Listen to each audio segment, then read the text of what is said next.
Alexander Fleming. In 1928, Alexander Fleming was researching influenza, or called the flu, when he discovered penicillin. And Howard Florey and Ernest Chain developed it even further, and by the 1940s it was mass-produced as a usable drug. And it is used to treat bacterial infections. In 1945, Alexander Fleming won the Nobel Prize. And that is according to the Life in UK Test Handbook, page 52. A little overview of the early history of Britain. So during the Stone Age, around 10,000 years ago, Britain was not separated through the Channel from Europe, and the people just followed the deer and horse herds. Then around 6,000 years ago, the first farmers arrived, and they came probably from southeastern Europe. And these farmers, they built houses, tombs and monuments, and one of these monuments, that is Stonehenge in Wiltshire, which was probably used for seasonal ceremonies. And they also lived in a village called Skarbray, which is off the coast of Scotland on Orkney Island, and that helps to give archaeologists an overview of how the people lived during the time. Then 4,000 years ago, the Stone Age happened, and the people were starting to make tools, ornaments, and beautiful things out of bronze and gold. And then the Iron Age happened, and the people were making tools and weapons out of iron. They grouped more together in larger settlements, and that is, for example, then Maiden Castle, an impressive hill fort in Dorset. The language they spoke was Celtic, and it was similar to the other areas in Europe. And today, still in Scotland, Wales, Northern Ireland, a similar language is spoken to Celtic. They started to make coins, they minted coins, and on these coins they had the heads of their kings. And that is the beginning of British history, according to the Life in UK Test Handbook, page 12 and 13. April Fool's Day is on the 1st April, and until midday some people are playing jokes on each other, and also newspapers or radios sometimes publishing a story to trap people. And the name is for making people looking like a fool, but oftentimes it's actually more about breaking the trust of the other person. And that's according to the Life in UK Test Handbook, page 72. Art in Britain. There are notable British artists. For example, are there Thomas Gainsborough, and he painted people in the landscape or in garden scenery. Then there is David Allen, and he made the work The Origin of Painting. There's John Constable. He painted the Dedham Vale, which is at the border of Essex and Suffolk. And then there is Joseph Turner, and Joseph Turner raised the profile of landscape painting. And then there are the pre-Raphaelites, these are Holman Hunt, Dante Gabriel Rossetti, and Sir John Millais. And they painted in great detail the colourful pictures, oftentimes religious and literary themed pictures.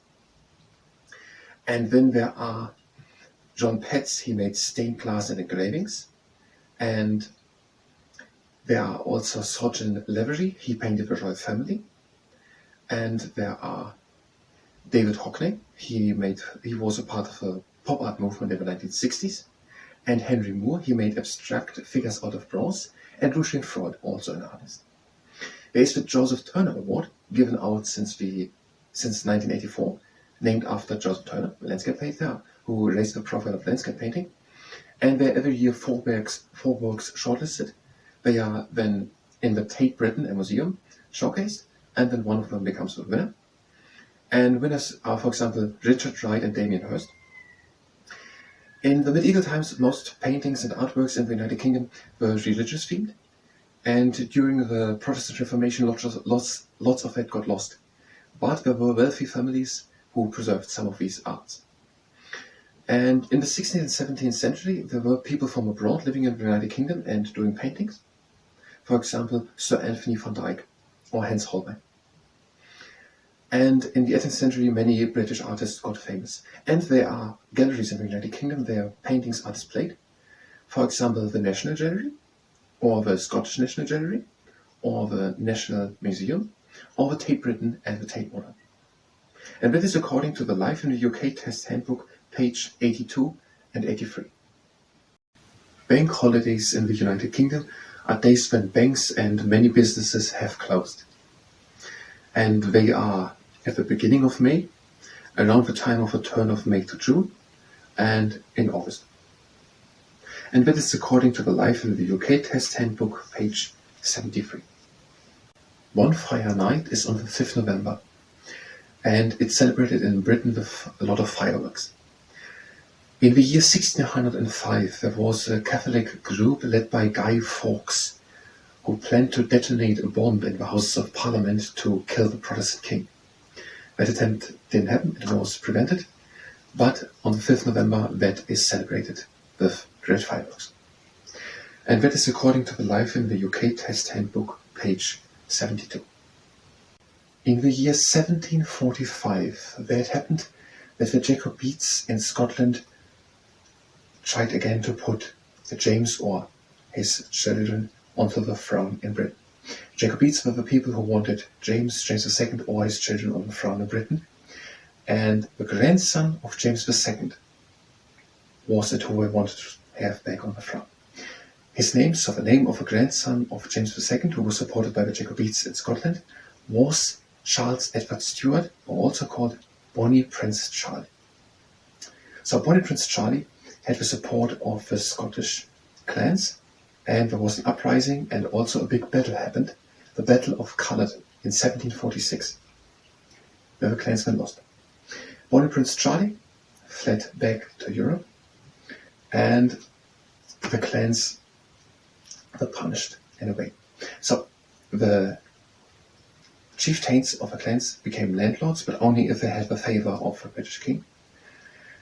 And the clansmen became tenants, and they had to pay for the land on which they were doing farming. And also at the time, a process known as the Highland Clearance began, the Highland Clearance. And in that, the smaller farms, known as crofts, so these crofts, small farms, were destroyed to create large areas of grazing land for large flocks of sheep and cattle. And it was also the time when many people from Scotland left Scotland to settle in North America. And that is according to the Life UK Test Handbook, page 34 and 35. In the year 1789, there was the French Revolution in France, and soon came the war between Britain and France. Napoleon became the Emperor of France, and the war continued. In the year 1805, there was the Battle of Trafalgar, and in that battle, the British Navy defeated the French and Spanish combined army. In that battle, the Battle of Trafalgar, 1805, Admiral Nelson led the British Navy, and he died in that battle. And at Trafalgar Square in London, there's a column for him as a monument. And his ship, the HMS Victory, can be seen in Portsmouth. In the year 1805, there was the Battle of Waterloo, and that ended the Napoleonic Wars. And in that Battle of Waterloo, the commander of the British troops was Wellington, also called the Iron Duke, and Wellington also then became Prime Minister at one time. And that is according to the Life in UK Test Handbook, page 38 and 39. In the 1760s, there were substantial British colonies in North America. And the people who were there had settled there because they believed in religious freedom, which they got there. And they had also interest in ideas of liberty. Now, the British government wanted to tax the British colonies, but they said no taxation without representation in the British Parliament. And so fighting broke out, and eventually in the year 1776, 13 of these colonies declared their independence. And the war happened, but these 13 colonies won the war, and in the year 1783, they were recognized by Britain as independent. And that is according to the Life in UK Test Handbook, page 38. On the 28th June 1914, Franz Ferdinand, the Archduke of Austria, was killed in an assassination. And that sparked the outbreak of the First World War from 1914 until 1918. In the leading up years, Britain was a superpower, and the people had a mood of optimism. Many changes were to improve his social life and so on were done. Throughout whole Europe there was a growing sense of militarism and of imperialism, and two parties started to be formed: the Allied and the Central Powers. The Allied were, for example, Britain, France, Italy, the United States, and the Central Powers, mainly Germany, Austro-Hungarian Empire, and Ottoman Empire. Then, after the assassination of Franz Ferdinand, the Archduke of Austria, on the 28th June 1914, the First World War broke out. In this First World War, 2 million British casualties were recorded, and, for example, there were 60,000 casualties just on the first attack in July 1916 by the Battle of the Somme. It was a worldwide war. For example, also 1 million people from India fought on behalf of the British, and 40,000 Indian people died. On the 11th November 1918, the First World War ended, and every year in Britain there is the Remembrance Day on the 11th November, and at 11 o'clock on the 11th November in Britain there's a 2-minute silence, and wreaths are laid down in commemoration of fallen soldiers at the cenotaph in Whitehall in London. And that is according to the Life in the UK Test Handbook on the pages 46 and 47. Some British inventions of the 20th century. John Logie Baird developed in the 1920s the television, and the first time successfully broadcasted was in 1932 from London to Glasgow. There was then also in the 1930s Sir Frank Whittle, who developed the jet engine, and also Sir Robert Watson Watt, who had the idea that radio signals could be used to detect airplanes, and so the first radar station was then used in 1935. Alan Turing built the Turing machine, and that is in many ways the basis of computers, of modern computers. Then there was John McLeod, who co-discovered insulin, which is used to treat diabetes, and also the Harrier jumper jet, an airplane which can start vertically. Then there was in 1953 at London at Cambridge University the DNA structure of molecules discovered, and there was then Francis Crick, who was a British person, who got a Nobel Prize for that. Then there was Bernard Lovell, Sir Bernard Lovell. He built in Cheshire at Jodelbrink the largest radio telescope of the world at that time, and it's still in use. And then there is Sir Christopher Cockerell. He built the Hoovercraft in the 1950s. And Britain and France together built the Concorde, a supersonic airplane. And that was firstly done in 1969. And then there was James Goodfellow. He built the cash dispensing ATM machine, and this was installed at Barclays Banks in 1967 in London. And the IVF therapy, the in vitro fertilization therapy, was in 1978 first done successfully, and that were Patrick Steptoe and Sir Robert Edwards. And then there was Peter Mansfield, Sir Peter Mansfield, and he developed the MRI, the magnetic resonance imaging. And then there was Dolly the Sheep in 1969, and that was Sir Ian Wilmot and Keith Campbell, they cloned. And then there is the World Wide Web by Sir Tim Berners-Lee. On the 25th December 1990, he firstly sent something about the World Wide Web. And that is according to the Life in UK Test Handbook on the pages 56 and 57. In the United Kingdom, Christmas Eve is on the 24th December in the evening. And then on the 25th December there is Christmas Day. On the 26th December, then Boxing Day. That is a public holiday. Christmas, there is the birth of Jesus Christ celebrated. And that is in the United Kingdom celebrated in a traditional way. And that is that the people are at home with their family oftentimes, and they're having traditional meals, for example, Christmas pudding and roast turkey and mince pies. In the Christmas time, they are sending gifts to other people, they are sending cards, they are giving gifts, and they are decorating the house. And they sometimes also take a tree into the house and decorate also the tree. And they're giving presents to other people, and there's some people saying that these presents are from Father Christmas or Santa Claus. And that is according to the Life in the UK Test Handbook, page 69 and 70. Charles I believed, like his father, James I, in the divine right of kings, and that means that he believed that he, as the king, has the God-given right to rule. And now for 11 years he ruled without approval of a parliament, if the parliament wasn't him giving him the approval. So and then he tried to impose on the Scottish Presbyterian Church a book of prayer. And that wasn't really received, and there was an armed rebellion. And now the king really needed money. So Charles I needed really money, and he asked the parliament. But in the parliament there were the Puritans, and they didn't like the religious views and the reforms which Charles I was doing with the Church of England. And they weren't giving him the money to raise an army against this Scottish army. And even after the Scottish army had invaded England, they weren't giving him the money. Now, then the king also at one time Charles I entered the House of Commons to arrest 5 members, but they were warned and they weren't there. Now and then in 1642, civil war broke out between the king, supported by the Cavaliers, and the Parliament, supported by the Roundheads. There were the battles of Marston Moor and Nesby, in which the king's army was defeated, and then Charles I was taken prisoner, and he was still then over years not ready to agree or to come to an agreement with the Parliament, and now he was then executed in 1649. Then there was a bit unclear who rules England, but one general of the army of the Parliament was Oliver Cromwell, and Oliver Cromwell became the Lord Protector and ruled England. And that is according to the Life in the UK Test Handbook, page 27, 28 and 29. Clement Attlee studied at Oxford University.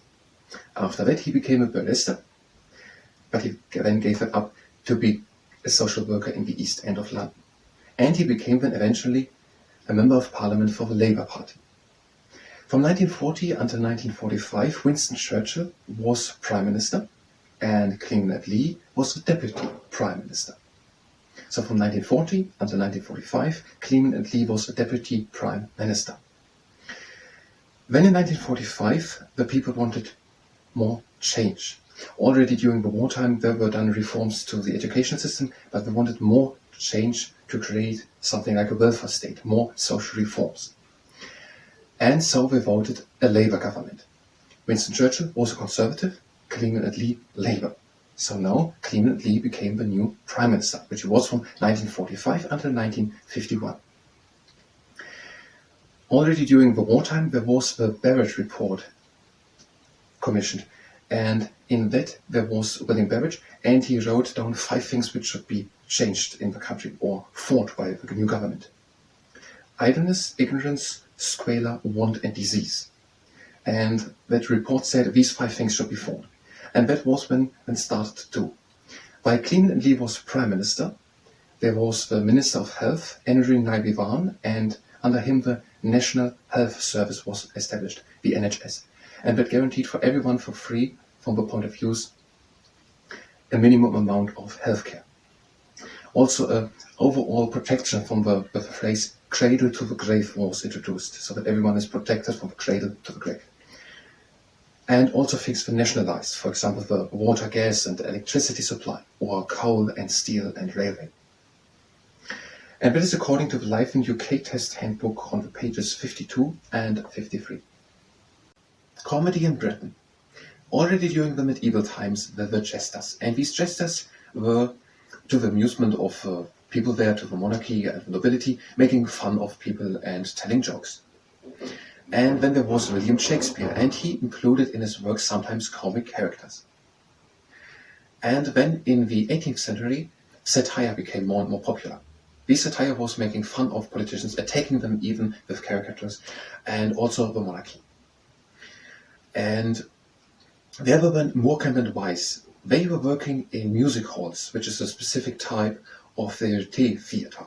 And they transitioned then to the television, which in the 20th century became the main source of entertainment in the United Kingdom. In the 50s and 60s there were comedies shot, for example, Passport to Pimlico, or The Ladykillers, or the Carry On movies.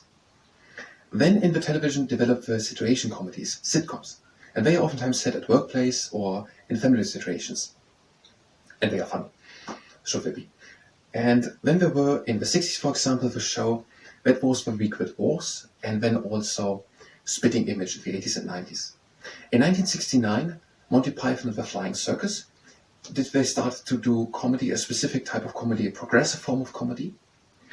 And all over, comedy and satire is important in Britain, and it is part of a British character to have the ability to make fun of itself. And that is according to the Life in the UK Test Handbook, page 91 and 92. Expressions from cricket which made it into everyday English are lane stop play, battling on a sticky wicket, playing a straight bat, bowling a googly, and it's just not cricket. And that is according to the Life in the UK Test Handbook, page 76. Dame Mary Peevers. She was born in Manchester, and as a child she moved to Northern Ireland. She was an athlete, and in 1972 she won the gold medal in pentathlon. These are 5 different disciplines, for example, running, distance jumping, and throwing, and the person who's the best one in all together combined wins then the gold medal in pentathlon. And after that she started to raise money for local athletes, and she became the leader of a women's British Olympic team.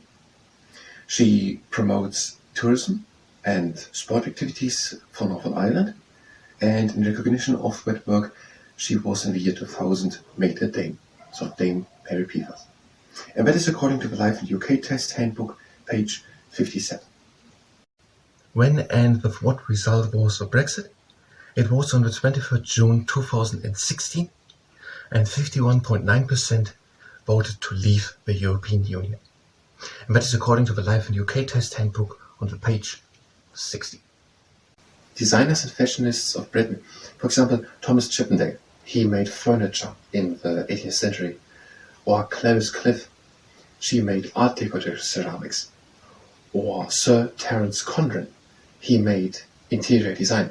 And also Robert Adams. He was a Scottish architect, and he did also interior design, for example, at Dumfries House in Scotland. And there are also leading fashion designers, for example, Mel Quant, Alexander McQueen, or Vivienne Westwood. And that is according to the Life in the UK Test Handbook, page 84 and 85. The devolved administrations in the United Kingdom. The United Kingdom has 4 regions, and one of them is England. There's the UK government in London. But there then are also Scotland, Wales, and Northern Ireland. In Scotland, there's the Scottish Parliament as a devolved administration. In Wales, there is the Senate, and in Northern Ireland, the Northern Ireland Assembly. Devolved administration, that means they have got some power to govern in that region. That means the Senate in Wales can govern on some things in Wales, and the Scottish Parliament on some things in Scotland, and the Northern Ireland Assembly on some things in Northern Ireland. Some things are still governed by the central government in London. For example, defence, or social security, or foreign affairs. They are all governed in London. But these 3 devolved administrations, they have also some rights. For example, the Senate in Wales, they can do education and training on that subject, or on health and social security, or on economic development, or on housing. They can govern on that part. The ones in Scotland, the Scottish Parliament, they can govern on civil and criminal law, and education, planning, and health, and also on additional tax-raising powers. They have also additional tax-raising powers. And the Northern Ireland Assembly, they can govern on education and agriculture, the environment, health, and social services. And they also have names. The people in the Senate, they are called SMs, Senate members. There are 60 of them. The 129 members of the Scottish Parliament are called MSPs, members of Scottish Parliament. And the 90 members of the of Northern Ireland Assembly are called MLAS, members of Legislative Assembly. And there was a Northern Ireland Parliament. That was from 1922 until 1972. Today there's a Northern Ireland Assembly. In the past there was a Northern Ireland Parliament.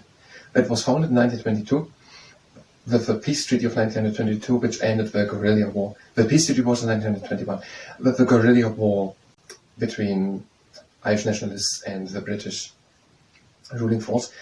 And that was then a peace treaty made in 1921, and Ireland was separated in 1922. The Northern Ireland and the Irish Free State, which is today the Republic of Ireland.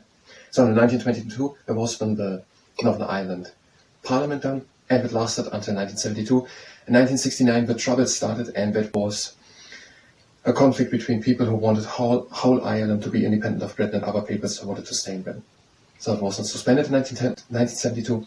But when all these devolved administrations were done, also the Senate in Wales and the Scottish Parliament in England, in Scotland, then it was done in 1999, when also Northern Ireland got the Northern Ireland Assembly, which exists today. It was suspended from 2002 until 2007, but it exists. So, Northern Ireland, the Northern Ireland Assembly, in Scotland, the Scottish Parliament, and in Wales, the Senate. And it's all part of the United Kingdom, mainly governed from London, from the main government. And that is according to the Life in UK Test Handbook on several pages. Diwali is a 5-day-long festival which is usually in October or November. It is celebrated by Hindus and Sikhs, and it is often called the Festival of Lights. It celebrates the win of good over evil and the gaining of knowledge. And in Leicester there are famous decorations for this Diwali festival. And that is according to the Life in UK Test Handbook, page 70. Dylan Thomas, he was a Welsh poet and writer, and he often performed his own works, for example also for the BBC. Two of his best known works are the radio play Under Milkwood and a poem written for his dying father, Do Not Go Gentle Into That Good Night. In Swansea, which is in Wales, there are memorials for him, for example a statue of the Dylan Thomas Centre. And that is according to the Life in UK Test Handbook, page 54. Easter, that is on a Sunday, either in March or in April. And that Sunday marks the day on which Jesus Christ had risen from the dead. The Friday before, that is Good Friday, and that marks that Jesus Christ died. So on Friday, that marks on Good Friday, the day when Jesus Christ died, and then on Sunday, on Easter Sunday, the day when Jesus Christ rose from the dead. And with Good Friday and also the Easter Monday, following the Easter Sunday, are public holiday in the United Kingdom. And the 40 days before Easter, this is the time of Lent, so almost 6 weeks earlier. Every week has 7 days, and now 6 weeks will be 42 days. So from the Easter Sunday, 42 days back, that is a Monday, and then that day is not important for Easter, and then the Tuesday, the 41st day before Easter Sunday, the day which marks the rising of Jesus Christ from the dead, that is Shrove Tuesday. And on that day, many people are baking pancakes in the United Kingdom out of egg, milk and fat which they have left. Because on the 40th day, on the Ash Wednesday, the 40 days before Easter Sunday, there the Lent starts, on this Ash Wednesday. So Monday nothing, then Shrove Tuesday, pancakes, and then Ash Wednesday, then it's 40 days, the Good Friday, and then the 40th day, Easter Sunday. And on that Ash Wednesday, some people are getting an ash cross on the forehead as a sign for sorrow for sin, and as a sign for death. And during this 40 days of Lent, some people are fasting. Some people are giving away something which we like to reflect on themselves and to prepare for Easter. And also some people are gifting to other people chocolate bunnies or chocolate eggs as a symbol of new life. Because Jesus Christ, the Easter Sunday marks the day when Jesus Christ has risen from the dead. And that is according to the Life in UK Test Handbook, page 70. Britain was, during the Victorian age, a great trading nation.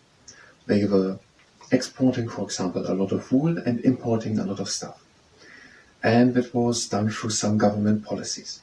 For example, in the year 1864, the corn laws were abolished, and now it was possible to buy cheap grain from other countries. And all over, tariffs or taxes on imported goods were in large numbers dropped. And also the working conditions bettered in 1847. There was made law that women and children can maximum work 10 hours per day. A lot of infrastructure was done. The transportation ways were improved.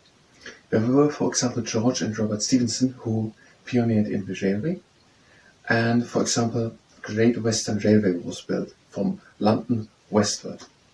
And that was constructed that railway, the Great Western Railway, by Aishbad Kingdom Brunel, who also built tunnels and bridges and also ships.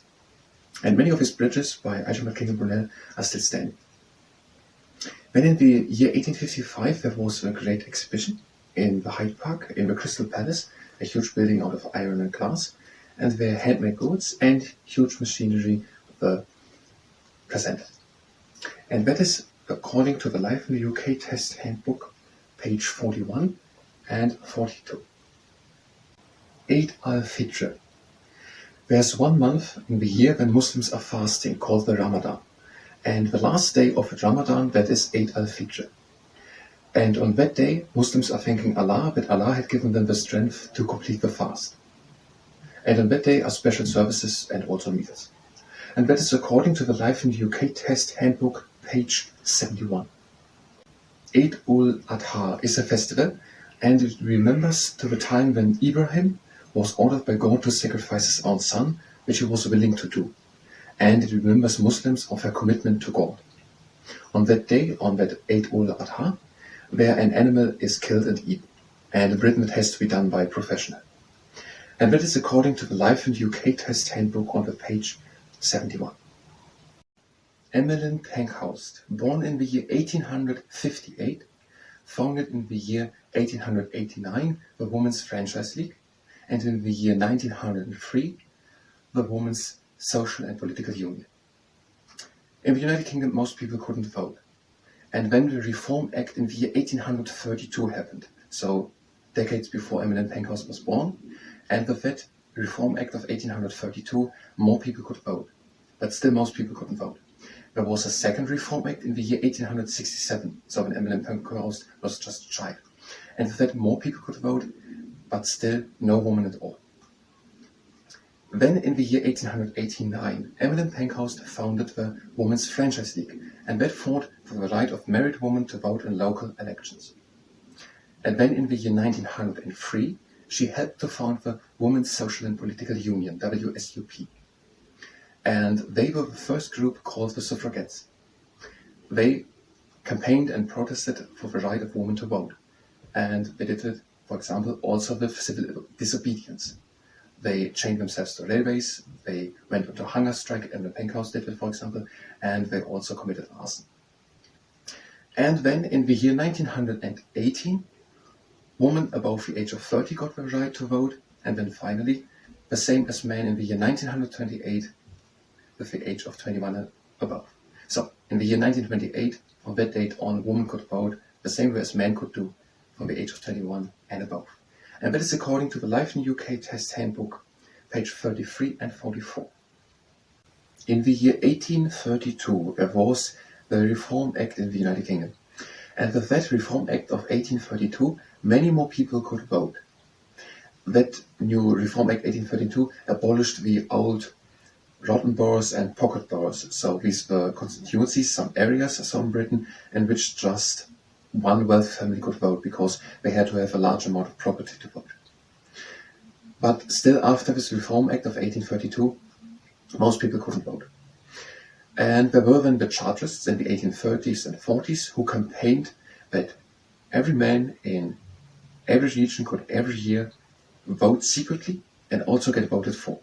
So they wanted to expand the number of people who could vote, and also that they can vote secretly, that elections are regularly, and that they can also be voted for, so that they themselves can get votes to become members of parliament. And then the second Reform Act was in 1867. So the first one was in 1832, and the second one in 1867. And with that, again, as in 1832 already, the amount of property which people had to have to vote was reduced.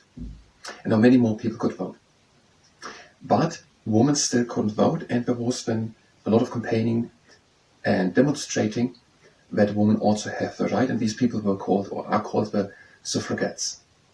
And then actually in the year 1918, women over the age of 30 could vote, and then in 1928 women got the same voting right as men. So from the year 1928 onwards, every woman could, the same way as every man in the United Kingdom, vote from the age of 21 onwards. And that is according to the Life in UK Test Handbook on several pages. traditionally associated foods with the regions in England.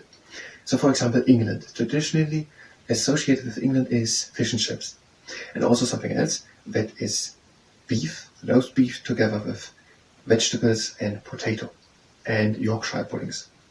That is better heated in the oven. In Wales, Welsh cakes, and they can be eaten hot or cold. And they are flour, dry fruits and spices. In Scotland, haggis, and that is a sheep's stomach filled with offal, suet, onions and oatmeal. And in Northern Ireland, Ulster fry, and that is black pudding and white pudding, potato bread and sauerbraid, and mushrooms and tomatoes, and eggs, sausage and bacon. But in the United Kingdom are many more foods made, and oftentimes people are also inviting other people over, and then they're cooking dinner for all. And that is according to the Life in the UK Test Handbook, page 89 and 90. Famous gardens in the United Kingdom which can be visited are Kew Gardens and Sissinghurst and Hitcote, they are in England, and in Scotland, Craves Castle and Inverary Castle, in Wales, Bodmin Garden, and in Northern Ireland, Mount Stuart. And that is according to the Life in the UK Test Handbook, page 89. For example, once more unto the breach, out of Henry V, to be or not to be, out of Hamlet, a rose upon another name, out of Romeo and Juliet, the darling buds of May, out of Sonnet 18, shall I compare thee to a summer's day, and all the world's a stage, out of As You Like It, according to the Life in UK Test Handbook, page 26. Of Winston Churchill, there are some lines still quoted today. Winston Churchill was a member of Parliament in the United Kingdom and during the Second World War Prime Minister of the United Kingdom. For example, in 1940, when he just got to be Prime Minister, he said to the House of Commons in one of his speeches, one line, "I have nothing to offer but blood, toil, tears and sweat." After the evacuation of trapped soldiers in Dunkirk, 300,000 were saved, he said to the House of Commons also in the year 1940, "We shall fight on the beaches, we shall fight on landing grounds, we shall fight in the fields and in the streets, we shall fight in the hills, we shall never surrender." And after the Battle of Britain, where the Royal Air Force had defended against the attacking German planes, he said, "Never in the field of human conflict was so much owed by so many to so few." And that is according to the Life in the UK Test Handbook, page 50. Films in Britain. In 1896, the first films were shown in Britain, and they very soon became popular. There were people from the United Kingdom who went to the United States and worked there. For example, Charlie Chaplin. He became famous in silent movies featuring his Jem character, or directors like Sir Alexander Korda and Sir Alfred Hitchcock. During the Second World War, there were movies like In Which We Serve to boost the British moral, facing the hardships of the Second World War. And there are also more successful directors, for example, Sir David Lean or Sir Ridley Scott, who became international successful. In the 50s and 60s, there were comedies a lot. For example, the Carry On movies, or Passport to Pimlico, or The Lady Killers. And also shows like That Was the Week It Was, Splitting Image, or the Monty Python and the Flying Circus Crew. There are many production firms from other parts of the world, for example from the United States, working in Britain together with the British film studios, and they profiting then from the expertise of the British studios. There's, for example, one studio, the Ealing Studios in Britain, and they have a claim to be the oldest continuously working film studio of the world. In Britain are some of the most successful films made of the world, for example the Harry Potter franchise and the James Bond franchise, which are two of the most highest-grossing film franchises of the world. And special effects are, from the beginning of the cinema till today, very much gold. In the United Kingdom, there's, for example, Nick Park. He won 4 Oscars, 3 of them for animation of the Wallace and Gromit. And there are actors starring in a wide range of popular movies, for example, Sir David Niven or Sir Rex Harrison, or Richard Burton or Sir Lawrence Oliver. And also, people of the United Kingdom have won the Oscars. For example, Colin Firth or Sir Anthony Hopkins, Dame Judi Dench, or Tilda Swinton or Kate Winslet. And there's the BAFTA, the British Academy of Film and Television Arts, and they're giving out the British Film Awards, and that is the equivalent to the Hollywood Oscars or Academy Awards. And that is according to the Life in the UK Test Handbook, page 90 and 91. Films, television, radio and theatre in Britain. Already during the medieval times there were jesters. And these jesters, they were at the royal court by the nobility and the monarch, the king and queen. And they were telling jokes, and they were making fun of people to the amusement. Then William Shakespeare, he was an author. And he wrote plays, so theatre plays. And in his plays he wrote about kings and queens, sometimes fictionalized and dramatized. He also wrote about ordinary men and women. The important part, he included in some of his works comic characters, so which were funny. And then in the 18th century it became popular to attack politicians in a satirical way, so to make fun of them, and also the monarch and the royal family. In the 1840s there was The Punch, a satirical magazine doing exactly that. And there's, for example, The Private Eye, and that is today a satirical magazine.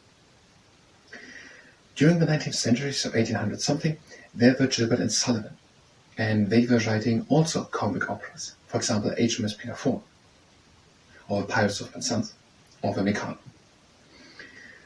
And then in 1896, the first movies were shown publicly in Britain, and they became very fast popular. Then there were people like Morecambe and Weiser working in music halls, British music halls, and that is a form of variety theatre. And they then switched over to television in the 50s and 60s, when television became the main source of entertainment in Britain. And they were doing their comedies. Comedies of the 15s and 60s are, for example, the Carry On movies, or The Ladykillers, or Passport to Pimlico. And in 1952 there started in London's West End, which is also called the Theatreland, Dame Agatha Christie's The Mousetrap. And that is the theatre play, the play having the longest run since its initial run. And there are also, more in the recent time, musicals done, for example, by Baron Andrew Lloyd Webber and Sir Tim Rice, Jesus Christ Superstar, Evita, Cats, or The Phantom of the Opera. Now, when in the television, they developed situation comedies, sitcoms, and they were oftentimes set at workplace or in family situations. And then in the 60s, there was, for example, That Was We Could Was, a format running, or then later in the 80s and 90s, Spitting Image. And in 1969, Monty Python and the Flying Circus started to make a progressive form of comedy, and also stand-up comedy is in Britain sometimes used. And there are movies like the Harry Potter franchise and the James Bond franchise from Britain, who are two of the highest grossing film franchises in the world. And there are actors. For example, Sir Lawrence Oliver, or Sir Rex Harrison, David Niven, or Richard Burton. And also there are actors who won the Academy Awards, the Oscars. And the British equivalent to the Oscars is the BAFTA. So people who have won the Oscar, for example, are Sir Anthony Hopkins, or Colin Firth, Tilda Swinton, Kate Winslet, or Dame Judi Dench. Now, and there are different types of television channels in the United Kingdom. And there is a wide variety of programs running. And there are even some for specific parts, specifically of the United Kingdom. There are in Gaelic, a different language from English, some television channels for Scotland, or in Irish Gaelic for Northern Ireland, or in Welsh there is one for Wales. And there is the BBC. That is the largest broadcaster of the world, the British Broadcasting Corporation. And they have also radio channels. And on radio channels of the United Kingdom, there are different genres running. There are, for example, radio channels just for one music genre. And that all is according to the Life in UK Test Handbook on several pages, for example, 91, 92 and 93. The four big regions of the United Kingdom have their own flowers. So England, the rose, Scotland, the thistle, Wales, the daffodil, and Northern Ireland, the shamrock. And sometimes on the nation patron saints' days, the people are wearing wreath flowers. So all of these 4 regions have their own patron. England has St. George, and Scotland St. Andrew, Wales St. David, and Northern Ireland St. Patrick, and they all have a day, and on that day they sometimes wear these flowers. So in England, St. George Day, on the 23rd April, the people are wearing sometimes a rose. Scotland, St. Andrew, the 30th November, the Fisser, and Wales, the 1st March, St. David, and there it is the day, the Daffodil, and in Northern Ireland on the 17th March, the Shamrock, St. Patrick. And that is according to the Life in the UK Test Handbook, page 89. Sir Francis Chichester sailed in the years 1966 and 1967 once single-handed around the world, and he came across the Cape of Good Hope in South Africa and the Cape Horn in South America. 2 years later did Sir Robin Knox Johnston the same, but he did never stop. And that is according to Life in UK Test Handbook, page 78. Halloween is on the 31st October, and it has roots on the older ancient pagan festival, and it is to mark the beginning of winter. Some people are customizing, oftentimes with frightening costumes. They're going around and knocking at doors, and then they're saying the words trick or treat, and oftentimes the people are giving them then sweets, so the treats, and whether they got sweets or not, they are then peacefully moving on to the next house and knocking again and saying trick or treat, and oftentimes they get sweets. And also some people are carving out of pumpkins a fruit some lanterns, so they're making them hollow and putting a candle inside. And that is according to the Life in the UK Test Handbook, page 72. Hanukkah is in November or December, and it lasts for 8 days, and it should remember the struggle of the Jews for religious freedom. And on each of these 8 days, a candle is enlightened in something called a menorah, and that should remember to a festival where oil lasted for 8 days instead of just 1. And that is according to the Life in the UK Test Handbook, page 71. In the year 1685, Charles II, who was the king, died, and he had no legitimate children. So his brother, James II, got on the throne. Charles II was a Protestant, James II a Catholic, and he had 2 eldest daughters who were Protestant. So James II, a Catholic, was ruling a bit Catholic-like.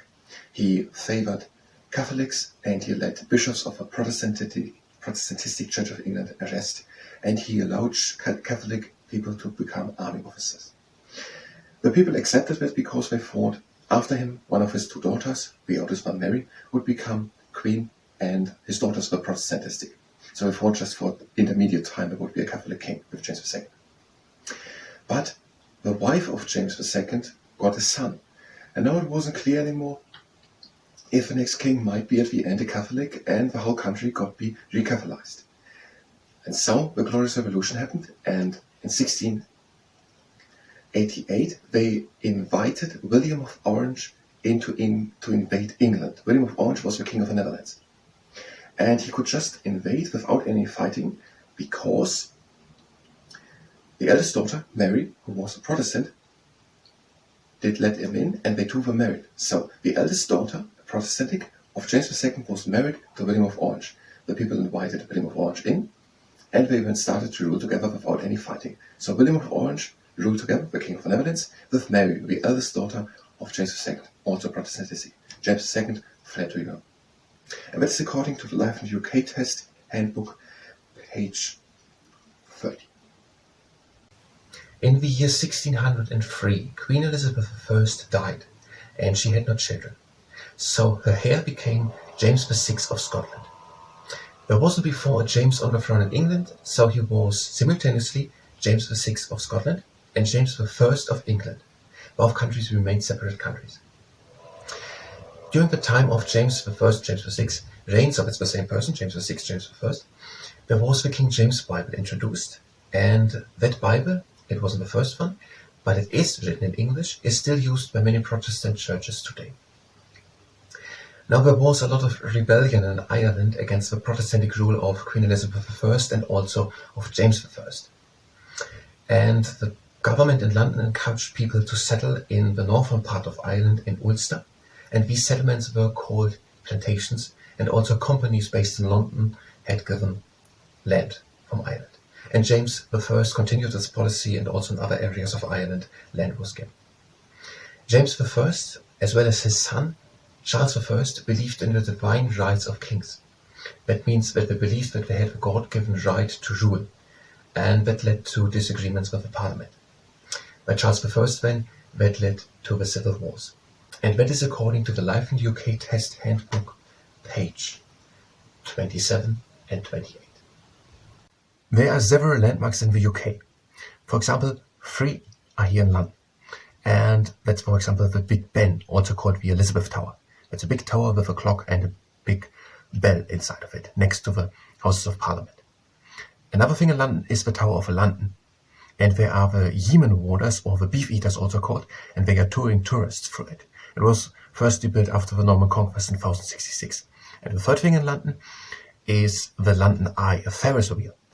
And that is 135 meters high, and it was built to the millennium in the year 2000, and it was an important part of the Diamond Jubilee of Queen Elizabeth II in the year 2012, and it's still used for New Year's celebrations.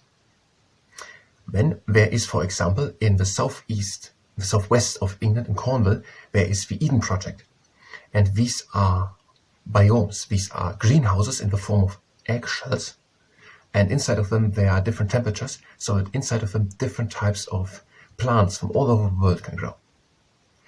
And then there's Edinburgh Castle in Edinburgh, at the east of Scotland in Edinburgh, and Edinburgh Castle is a prominent feature of the skyline of Edinburgh, and that castle dates back to the beginning of the medieval times. And then there's, for example, Loch Lomond in the Trossachs National Park. That is at the west of Scotland, and that is a 720 square mile large national park. And this Loch Lomond is the largest expanse of fresh water in mainland Britain. And there's the Lake District in England, and that's the largest national park of England. And that is 823 square miles big, this national park. And there's Windermere, and in 2007 a television show said that it is the most beautiful view of England, wasteland, in this national park.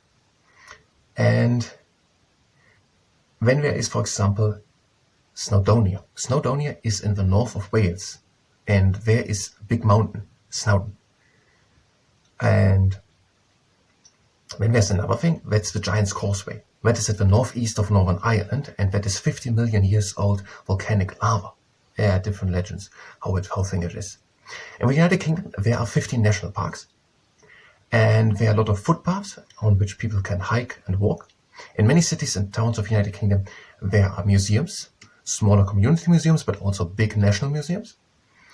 And there is the National Trust, and they are looking after the countryside, after the castles, after the buildings, also after the coastline. And that National Trust was founded by 3 volunteers in 1895, and they have 61,000 volunteers helping them. And that is according to the Life in the UK Test Handbook, several pages, for example, these two. 20 cities of the United Kingdom and a broad description where they are. So in the southeast, there is London. And then a bit north in the east, there is Norwich. In the south in the middle, there is Southampton, and here more in the west at the end, there's Plymouth. Then a bit more up, there's Bristol, and even more bit up, more in the middle, there's Birmingham. And then pretty much in the north of the England part, so not in Scotland, the England part, there are then at the west at the sea Liverpool, and then a bit more inland Manchester. In the middle then, there is Bradford, and then Leeds, and a bit more south Sheffield. When in Wales, there are closer to the sea, to the west, Swansea, a bit more inland, but also at the south at the coast, Cardiff, and more to the country, Newport. In Scotland, there are at the coast Edinburgh, and Dundee, and Aberdeen even more up, all three close to the coast. And a bit in the inland, a bit west of Edinburgh, there's Glasgow. And in Northern Ireland, at the east, there's Belfast. And that is according to the Life in UK Test Handbook, page 62 and 63. Literature in the United Kingdom. There's, for example, the poem Beowulf, that is from the Anglo Saxon times, so 1,000 years ago. And there's also from the medieval times the Canterbury Tales by Geoffrey Chaucer. And there's also the poem Sir Gawain and the Green Knight, about one of the knights of the court of King Arthur. And then there was William Shakespeare, and he wrote, for example, sonnets. And these are poems, and they have 14 lines, and they rhyme in a specific way. And then there is John Milton, and he was during the time of the Reformation, and he wrote by his religious views influenced things. For example, he wrote Paradise Lost. Then there's William Wordsworth, and he was inspired by nature when he wrote about poetry. And so Walter Scott, he was inspired by Scotland and traditional folk songs. And then there are more poets. In the 19th century, poetry was very popular. For example, William Blake, John Keats, Alfred Lord Tennyson, Lord Byron, Elizabeth Browning, and Robert Browning. Or then later in the First World War, from the First World War, living through it, there were Sir Wilfrid Owen and Sigrid Sassoon. And then even later there are Sir Walter de la Mare and John Masefield and John Batchman and Ted Hughes. And for example, one poem by Robert Browning is partly like that, Home Thoughts from Abroad, and that goes like that: how to be in England now that April's there, and whoever wakes in England sees some morning unaware, that the lowest boughs and the brushwood sheaf around the elm tree bole are in tiny leaf, while the chaffinch sings on the orchard bough in England now. And there are 3 winners of a Nobel Prize, for example, from Britain, and these are Seamus Henning and Harold Pinter and Sir William Golding. And there's also the Booker Prize for Fiction that is given out since 1968, and Ian McEwan, for example, won it, or Julian Barnes or Hilary Mantel. In the year 2003, the book The Lord of the Rings by J.R.R. Tolkien was voted the best loved novel. And there's, for example, also Dame Agatha Christie. She wrote murder mystery stories. And Ian Fleming introduced James Bond. And that is according to the Life in the UK Test Handbook on several pages, for example, 87. Margaret Thatcher. Margaret Thatcher was a chemist and a lawyer. And in 1959 she became a member of parliament for the Conservatives. In 1970 she became then the Secretary of State for Education and Science. And then in 1975 she became the leader of a Conservative Party, and now from then on she was leading the opposition. Then in the general election in 1979, her party, the Conservatives, won the general election, and now she became the first Prime Minister who was a woman. And so she was now from 1979 until 1990, for 11 years, the longest time which someone was Prime Minister in the 20th century in Britain, Prime Minister. So Margaret Thatcher was Prime Minister from 1979 until 1990.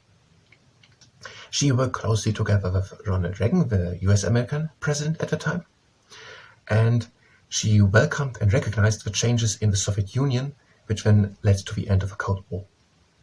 There were things done in the economy while she was Prime Minister. For example, the nationalized industries to privatized, and the trade unions were in the power restricted, and there happened deregulation, and that helped to make the City of London a center for investment and financial services. In 1982, so while she was Prime Minister, Argentina invaded the Falkland Islands, and a naval task force was formed to recover and reconquer the islands. And that is according to the Life in the UK Test Handbook on the pages 58 and 59. Mary Stuart, or also often named Mary Queen of Scots, was just 1 week old when she became queen because her father died. Much of her childhood did she spend in France, and when she then later came back to Scotland, she became the center of power struggle of different groups. Her husband was murdered, and she was suspected of having an involvement in that murder. So she fled to England, and she gave her throne to her son, James VI. She hoped for help in England from her cousin, Elizabeth I. She was the Queen of England. But Elizabeth I suspected her of wanting to take over the English throne and kept her as a prisoner for 20 years. And eventually she was, so Mary Queen of Scots, Mary Stuart, of plotting against the English throne and executed. And that is according to the Life in UK Test Handbook, page 25. Media coverage of the Parliament in the United Kingdom. What is happening with the politicians in the Parliament is broadcasted on television in the United Kingdom. And there's also an official report, and the report has the name Hansard. And reports can be found in large libraries or at parliament.uk. In 1695 it was abolished that newspapers have to have a government license to publish. So in the United Kingdom basically everyone can publish newspapers. And there are some people in the United Kingdom who publish newspapers and they have themselves strong political beliefs, and they try to influence the readers of the newspapers in their political beliefs. In the United Kingdom there's free press. The press is not controlled by the government, so every person can give out the newspapers and also try to influence other people. Radio, television, they have to balance the viewpoints, so they have to give equal time to the rivaling viewpoints in the Parliament. And that is according to the Life in UK Test Handbook, page 190. Mothering Sunday is the Sunday 3 weeks before Easter. Easter is in March or April. And Father's Day, that is the 3rd Sunday in June.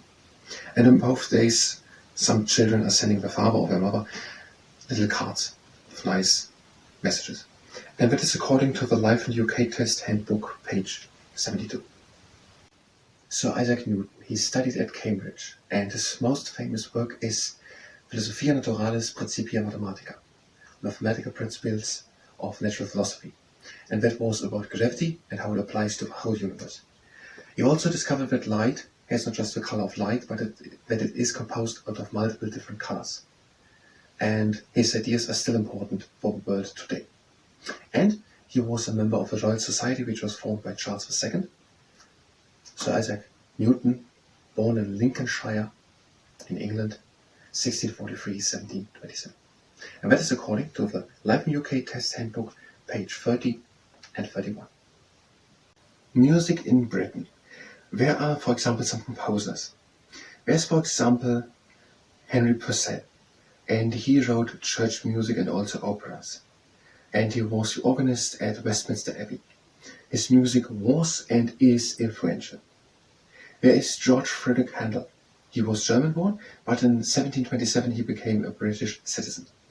And he wrote for George I, a British monarch, water music, and for George II he wrote music for the Royal Fireworks.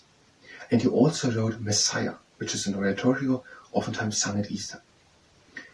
Then there is Sir Edward Elgar. He wrote Pomp and Circumstance marches and March number 1, Land of Hope and Glory. And there is Gustav Holst. He wrote a suite of music called the Planets of the Solar System. And the music which he used for Jupiter is used for I Vow to Thee My Country. And there is also Ralph Vaughan Williams. He wrote music influenced by British folk music. And there is Sir William Walton. And he wrote marches for the coronation of George VI and Elizabeth II. And his most known works are probably Facade and Belshazzar. Then there is Benjamin Britten. And Benjamin Britten founded the Oldenburg Festival in Suffolk. And also did he wrote the operas Peter Grimm's and Billy Budd. And also A Young Person's Guide to the Orchestra, which introduces the listener to the different sections of an orchestra. There are festivals, for example, the Glastonbury Festival, or the National Einstead of Wales, which is a place where mostly things in Welsh are made, music, art, and also poetry. And there are stadiums in the United Kingdom used for great music events, for example, the Wembley Stadium in London, or also in London, the O2, or the SEC Centre in Glasgow. And there are awards, for example, the Brit Award, given out to Best British Artist or Best British Group, or the Mercury Prize every September, given out to the Best Album of the UK and Ireland. And that is according to the Life in UK Test Handbook, page 80. And also there's written something to the proms. Now the proms are 8 weeks long and they are in the summer in London. And since 1927, they are organized by the BBC. And the most famous one of these concerts, of these 8 weeks long season of concerts, is the last night of the proms, where, for example, this Land of Hope and Glory by Sir Edward Elgar is played. And some things of these concerts are happening in the Royal Albert Hall. That is all according, as I already said, to the Life in UK Test Handbook, page 79, 80 and 81. New Year is on the 1st January every year. And the day before is the 31st December. And the people are celebrating in the night from the 31st December to the 1st January. The 31st December, that is New Year's Eve. The 1st January is New Year's Day. And the New Year's Day is a public holiday. And in Scotland, the 31st December, which is there called Hogmanay, and also the 2nd January are public holiday, not just the 1st, as in the rest of the United Kingdom. And also there's oftentimes sung Auld Lang Syne by Robert Burns. And that is according to the Life in UK Test Handbook, page 72. Notable authors of Britain. There's, for example, Jane Austen, and she wrote Pride and Prejudice and Sense and Sensibility, among others. And her books are oftentimes focused on marriage and family matters. And many of her works have turned into television plays or into movies. Then there is Charles Dickens, and he wrote, for example, Charlie and the Chocolate Factory, or Great Expectations. And he also invented characters which are sometimes referred to in daily life. A person could be called Scrooge, which would mean that the person is a mean person, or Mr. Micawber, that would mean that the person is always hopeful. There's Robert Louis Stevenson, and he wrote Treasure Island, Kidnapped, or Dr. Hyde and Mr. Jekyll. And then there is Graham Greene, for example, a bit later. And he wrote, for example, Our Men in Havana, The Heart of the Matter, Brighton Rock, and The Honorary Council, oftentimes as books about personal beliefs. And there's Sir Kingsley Amis, he wrote Lucky Jim.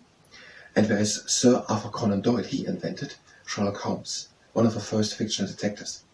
And Thomas Hardy, he wrote oftentimes about rural society, and examples of his works are Far From the Maddening Crowd and Jude the Obscure. And then there's also, for example, Evelyn Waugh, and he wrote oftentimes satirical works. For example, Decline and Fall and Scoop. And his most famous work is probably Brideshead Revisited. And then there's J.K. Rowling, she wrote the Harry Potter books. And that is according to the Life in UK Test Handbook, page 86. Important British movies. For example, The 39 Steps, 1935, regie by Sir Alfred Hitchcock. Or Brief Encounter, 1945, Sir David Lean. Or The Third Man, 1949, by Carol Reed. Or The Bells of St. Trinian's, 1954, Frank Launder. Lawrence of Arabia, 1962, Sir David Lean again. Or Woman in Love, 1969, Ken Russell. Don't Look Now, 1973, Nicholas Roeg. Or 1981, Chariots of Fire, Hugh Hutchins. 1984, The Killing Fields, Ronald Jeff. The Killing Fields, Ronald Jeff. Or then in 1994, Four Weddings and a Funeral by Mike Newell. And in 2003, Touching the Void by Kevin MacDonald. And that is according to the Life in UK Test Handbook, page 91. Notable British painters. There is, for example, Thomas Gainsborough, and he painted portraits of people and was oftentimes in garden or countryside sceneries. And then there is John Constable, and he painted, for example, Dedham Vale, that is a vale between the border of Essex and Suffolk. And then there's, for example, David Allen, and he made a work called The Origin of Painting. And then there is Joseph Turner. He raised the profile of landscape painting. And then there is, for example, Sir John Lavery, and he painted the royal family. And there are the pre-Raphaelites. These are Holman Hunt, Dante Gabriel Rossetti, and Sir John Millais. And they painted in colorful pictures in great detail oftentimes religious and literary motives. There's Henry Moore, he made abstract bronze statues, and John Petz, he made engravings and stained glass. And then there's Lucian Freud, and for example also David Hockney. He was important in the pop art movement in the 1960s. And that is according to the Life in the UK Test Handbook, page 83. Now to the British sportsperson. There's, for example, Sir Roger Bannister, and in 1954 he ran as the first Briton the 1 mile in under 4 minutes. Then there is Sir Jackie Stewart, and he won 3 times the Formula One World Championships. There is Bobby Moore, and in 1966 he captained the English football team to the World Cup win. Then there is Baron Ian Botham, and he captained the English cricket team, and he broke several British Test cricket records in battling and bowling. Then there are Jane Torval and Christopher Dean, and in 1984 they won the gold medal for ice dancing, and they won 4 times consecutive the World Championships in ice dancing. Then there is Sir Steve Redgrave, and 5 times did he won consecutive gold by Olympic Games in rowing. Then there is Baroness Tanny Gray Thompson, and she broke 30 world records, has a total of 16 Olympic medals, 11 of them gold, and she took part in 5 Paralympic Games, and she won the London Marathon 6 times. There is Dame Kelly Holmes, and in 2004 she won 2 gold medals in running, and also Dame Ellen MacArthur, and in 2004 she sailed single-handed around the world in a new best time. Then there is Sir Chris Hoy, a cyclist, and he won 6 gold and 1 silver medal, and 11 world championships. There's David Weir, and in 2 Paralympic Games he won 6 gold medals, and he also won 6 times the London Marathon. Then there is Sir Bradley Wiggins, and he won the Tour de France as the first Briton ever in 2012, and he won 8 Olympic medals and 4 times gold in 2004, 8, 12 and 16. Then there is Dame Jessica Innes Hill in heptathlon. She won gold in 2012 and silver in 2016, and she also broke multiple British records, national records. And then there is Sir Andy Murray, and he won Wimbledon in 13 and 16, and in 2012 the US Open. And by the Olympic Games 2012 he won gold and silver, and by the Olympic Games 2016 gold. And then there's Ellie Simmons. She was the youngest member of the British team by the Olympic Games 2008, and she won gold in 2008, 12 and 16 in swimming. And that is according to the Life in UK Test Handbook, page 74 and 75. In the 1640s there was civil war in England between the King's Army, supported by the Cavaliers, and the Parliamentary Army, supported by the Roundheads. In the Battle of Marston Moor and Nesby, the King's Army was defeated, and the King was taken prisoner and then executed in 1649. One of the generals of the Parliamentary Army was Oliver Cromwell. Oliver Cromwell also was sent to Ireland where rebellion was, and he there smashed the rebellion down, and that did he do with so much violence that he's still a controversial figure in Ireland. Now, I said that Charles I was executed in 1649, and many people in Scotland didn't like that, and they rather wanted now Charles II, the son of Charles I, the one who was executed, on the throne, instead of Oliver Cromwell ruling. And now Oliver Cromwell also defeated the Scottish army, and now Oliver Cromwell was seen as the leader of England, Scotland, Wales and Ireland. And he then had the title Lord Protector. He ruled for quite some years, and when his son Richard Cromwell followed onto the throne, people didn't like how he was ruling so much, and so they invited Charles II in. Charles II, the one who was supported by the Scottish people on the throne, and who was defeated in the battles of Worcester and Dunbar. So after Oliver Cromwell died, his son Richard Cromwell followed onto the throne. The people rather wanted when Charles II onto the throne. They had invited him there. Charles II was the one who was defeated by Oliver Cromwell in the battles of Worcester and Dunbar. And that is according to the Life in UK Test Handbook, page 28, 29 and 30. Remembrance Day is in the United Kingdom on the 11th November. And on this 11th November, the people who had died fighting for the United Kingdom and its allies are commemorated. Originally it was for the people who died fighting for the United Kingdom in the First World War. The First World War ended on the 11th November 1918. And so at 11 o'clock at the 11th November, there is 2 minutes silence in the United Kingdom. And some people are wearing red poppies, so red flowers, because they grew in the fields where a lot of battling of the First World War happened. And also then on the 11th November at 11 o'clock, there are wreaths laid down at the Cenotaph in Whitehall in London. The United Kingdom had 2 million casualties in the First World War. And that is according to the Life in the UK Test Handbook, page 72. Richard Austin Butler, or also referred to just with R.A. Butler. He was a Conservative Member of Parliament from 1923 onwards, and in 1941 he became the Minister for Education. And then he did the Butler Act, or the Education Act of 1944. And this Education Act of 1944 introduced the free secondary education in England and Wales. And that is according to the Life in the UK Test Handbook, page 54. Roald Dahl, he was born in Wales to Norwegian parents. During the Second World War he served in the Royal Air Force, and also in the 1940s he started to publish first books and short stories. Two of his best-known works are Charlie and the Chocolate Factory and George's Marvelous Medicine. And many of his works have been done into movies. And that is according to the Life in UK Test Handbook, page 59. In the year 1865, Rudyard Kipling was born. That was in India. He lived during his life in India, in the United Kingdom, and in the United States of America. He wrote novels and poems. For example, he wrote Just So Stories, Jungle Book, and If, and his works often reflected the idea that the British Empire was a force of good throughout the world.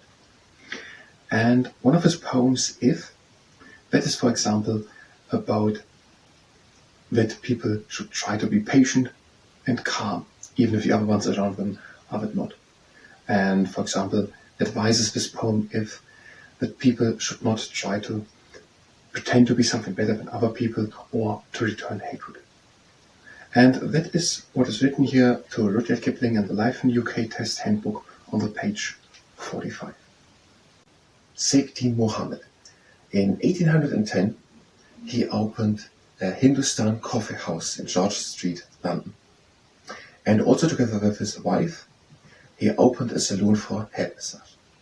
Seyyid Muhammad was born in 1759 in Bengal in India, and he served in the Bengal army. In 1782 he went to Britain and then to Ireland, where he in 1786 eloped with Jane Daly. Now he went then back to England, and where he opened in 1810 the Hindustan Coffee House, the first one of a curry house in England, and together with his wife a head massage salon. And that is according to the Life in UK Test Handbook, page 37. Robert Burns. He is known as the Bard in Scotland by some people. He wrote in the Scots language. He was a poet, and he also wrote in Standard English, and he sometimes wrote in English with Scottish words. He revised traditional folk songs, so he took old traditional folk songs and then made a new version of them. And his most famous work is probably Auld Lang Syne, which is sung in many countries around New Year. New Year is known in Scotland as Hogmanay, and in Scotland Hogmanay is a very big festival. And that is according to the Life in the UK Test Handbook, page 35. Sports in the United Kingdom. There's, for example, cricket. And it is said that the idiosyncratic nature and the complex rules are representing the best of the British character and also the best of a sense of fair play. And there are the so-called Ashes, and that are test cricket games between England and Australia. There are expressions from cricket who went into the English language, for example, rain stop play, or it's just not cricket, or battling on a sticky wicket, or bowling a googly, or playing a straight bat. Then there's football. Football is very popular.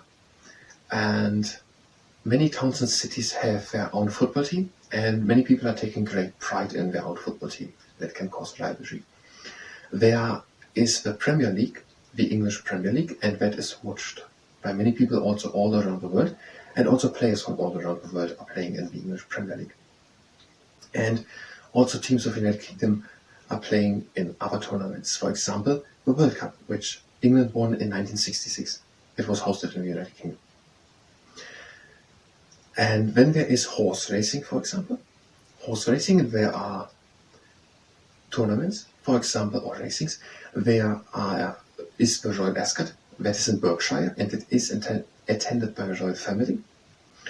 Then there is the Grand National, that is at Aintree, which is near Liverpool. There's the Scottish Grand National, that is at Ayr. And there's the National Museum of Horse Racing, that is in Suffolk, in Newmarket. And it is said about horse racing that it is royal, and it dates back to the Roman times even. And then there is golf, another example. And golf can be traced back to Scotland, to the 15th century. And there are the Open Championship. And this is the only major tournament of golfing outside of the United States. And it is said that St. Andrews in Scotland is the home of golf. Tennis is also important, and that was in the 19th century that it came up originating in England, lawn tennis.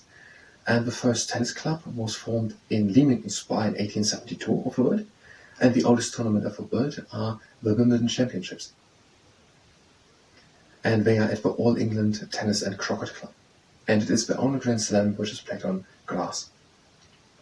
There is water sports. Sailing is popular in the United Kingdom. And there were, for example, in 1966 and 1967, there was a person, his name was Sir Francis Chichester, and he sailed around the world once along the Cape of Good Hope in South Africa and the Cape Horn in South America. 2 years later, Sir Robert Knox Johnson did the same, but he never stopped. He did it in one through. And at Cowes on the Isle of Wight, there is every year a sailing event, for example. And rowing is also popular. And the universities Cambridge and Oxford have competitions on the River Thames. And motorsports. The first motor racings were in 1902. And there's a Grand Prix of the Formula One in the United Kingdom. And there are drivers who have won the whole Formula One World Championships. For example, Sir Jackie Stewart, or Damon Hill, Charles Button, or Lewis Hamilton. And then there is skiing. Many people of the United Kingdom going abroad to ski, but also in the United Kingdom it can be made skiing on snow or dry sea slopes. And the longest one of Europe is near Edinburgh. The Olympic Games in sport were in the United Kingdom in 1908, 1948 and 2012.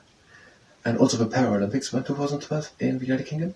And they are dating back to Dr. Sir Ludwig Goodman, who worked at Stoke Mandeville Hospital, and he developed, that was in Buckinghamshire, he developed new methods to treat spinal injuries. And there are great stadiums in the United Kingdom, there's sports stuff, for example the Wembley Stadium in London and the Principality Stadium in Cardiff. And this is according to the Life in UK Test Handbook on several pages, for example 76 and 77. The Commonwealth has 56 members, and these are Canada, and then here in Central America, Belize, the southern of Mexico. And then in the Caribbean, there are the Bahamas, they are south of Florida, and also Jamaica. And then at the island of Haiti is the Dominican Republic. And now here are the West Indies, and there's Trinidad and Tobago at the south, and very much at the south there's Grenada. More in the north there's Antigua and Barbuda, and also St. Lucia, that is in the middle. And then there's also St. Vincent and the Trinidad and the Grenadines. And then there's also Barbados. Now, and when we're going here to Europe, there's the United Kingdom. And then in the Mediterranean Sea, there's Malta, south of Sicily. and south of Turkey there's Cyprus. They are all part of the Commonwealth. And in Africa there are then the Gambia, and then Guyana, and also Sierra Leone, and Ghana and Togo, they are next to it, and then Cameroon, and also Gabon, and then in the southern part of Africa, Namibia and Botswana and South Africa, and Lesotho and Eswatini, also Mozambique and Zambia, and also here were Mauritius and the Seychelles and the Maldives, and also more in Africa, the Maldives, and here there's Rwanda and Lake Victoria, and also Uganda and Kenya. And then in Asia, there are India and Sri Lanka, Pakistan and Bangladesh, part of the Commonwealth. And here in the South Pacific, there is Malaysia and Brunei, there in the middle by Malaysia, and also at the east of Indonesia, there's Papua New Guinea, and in the western part there's Singapore. And then here in Australia, and Australia itself, New Zealand, and then a lot of islands, Vanuatu and the Fiji, and Tuvalu and the Solomon Islands, and also Kiribati and Nauru, and also then Samoa and Tonga. And these are the 56 countries which are part of the Commonwealth. In the 18th century, there was the slave trade. British ships were taking slaves in Western Africa and transporting them under horrible conditions to the Caribbean and to Northern America, where they had to work, for example, in tobacco and sugar plantations, and the living conditions were very grave, very severe, very bad. Inside of Britain, slavery was illegal, but it were British ships who did the slave trade. Now, then in the late 1700s, there were the first anti-slavery groups formed by Quakers, and also, for example, there was William Wilberforce. He was a member of the Parliament and evangelical Christian. And in the year 1807, then the slave trade became illegal. So it was already in Britain illegal to have slaves, but it were British ships who were doing the slave trade. 1807, it became illegal that British ships were doing the slave trade, or that slave ships are running from British ports. When in 1833, the Emancipation Act followed, and the Emancipation Act said that all slaves were freed, and Britain started to stop slave trading ships, also of other countries, to free the slaves and to punish the people doing the slave trade. And then 2 million Indian and Chinese workers were employed to replace the freed slaves, working then as soldiers in Kenya or on railways in Eastern Africa, or on mines in Southern Africa. So, inside of Britain, slavery was illegal, but British ships were doing the slave trade. 1807, for example, through anti-slavery groups or through people like William Wilberforce, when the public opinion was turned against the slave trade, in 1807 slave trading became illegal. 1833, Emancipation Act, and all slaves throughout the whole British Empire were freed. And that is according to the Life in UK Test Handbook, page 37 and 38.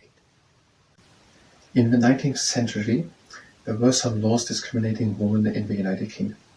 For example, were not allowed for women to vote in the elections, and also the property and the money which women had were directly given to the husband if married.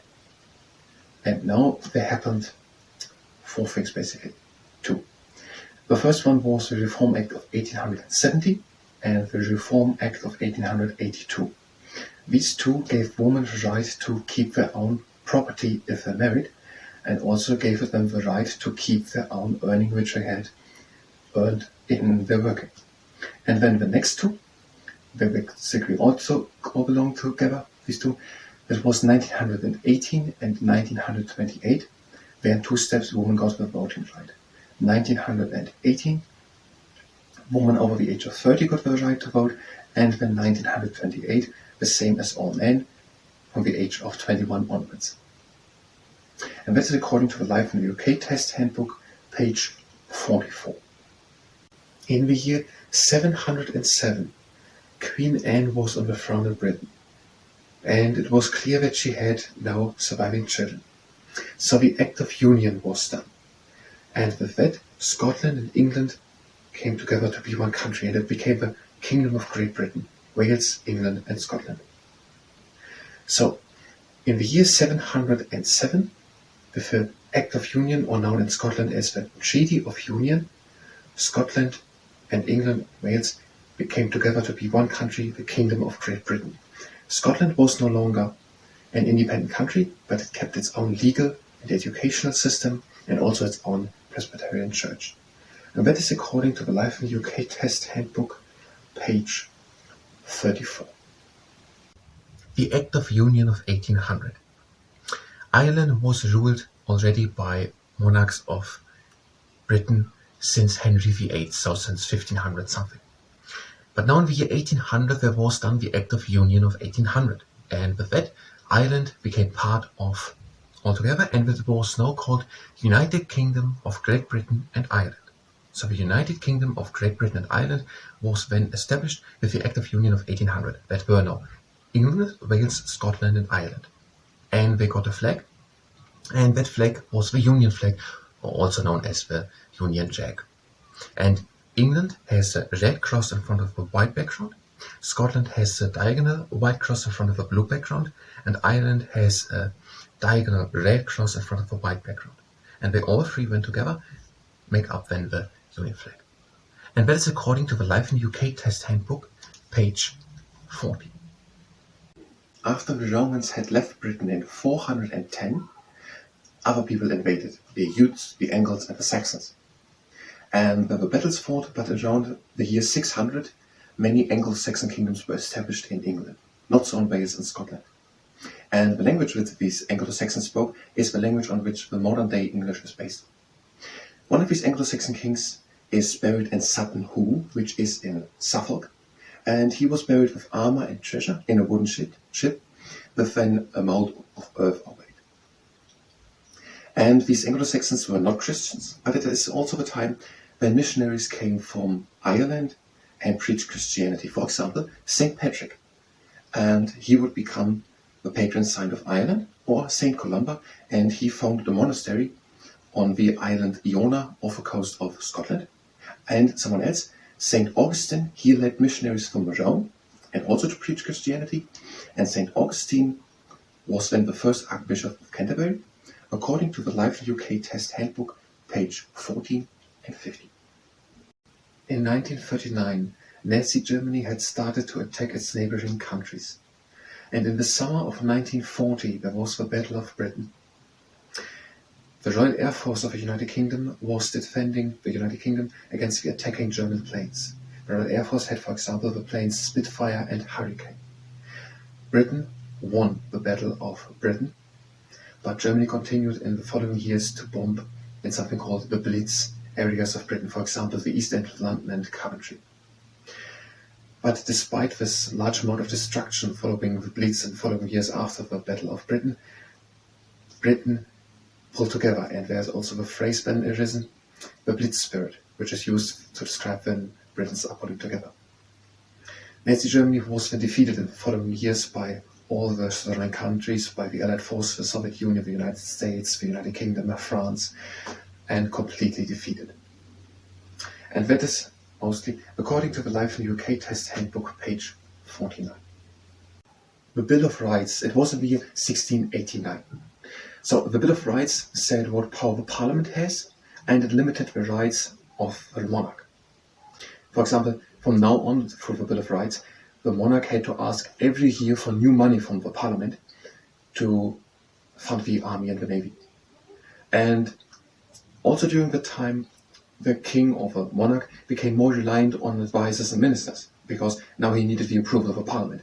He needed to say to the Parliament that they could have to do what he wanted, and they had to agree to it. So he was more in reliance on ministers and advisors. And also the first political parties, the Whigs and Tories, started to be established in the Parliament.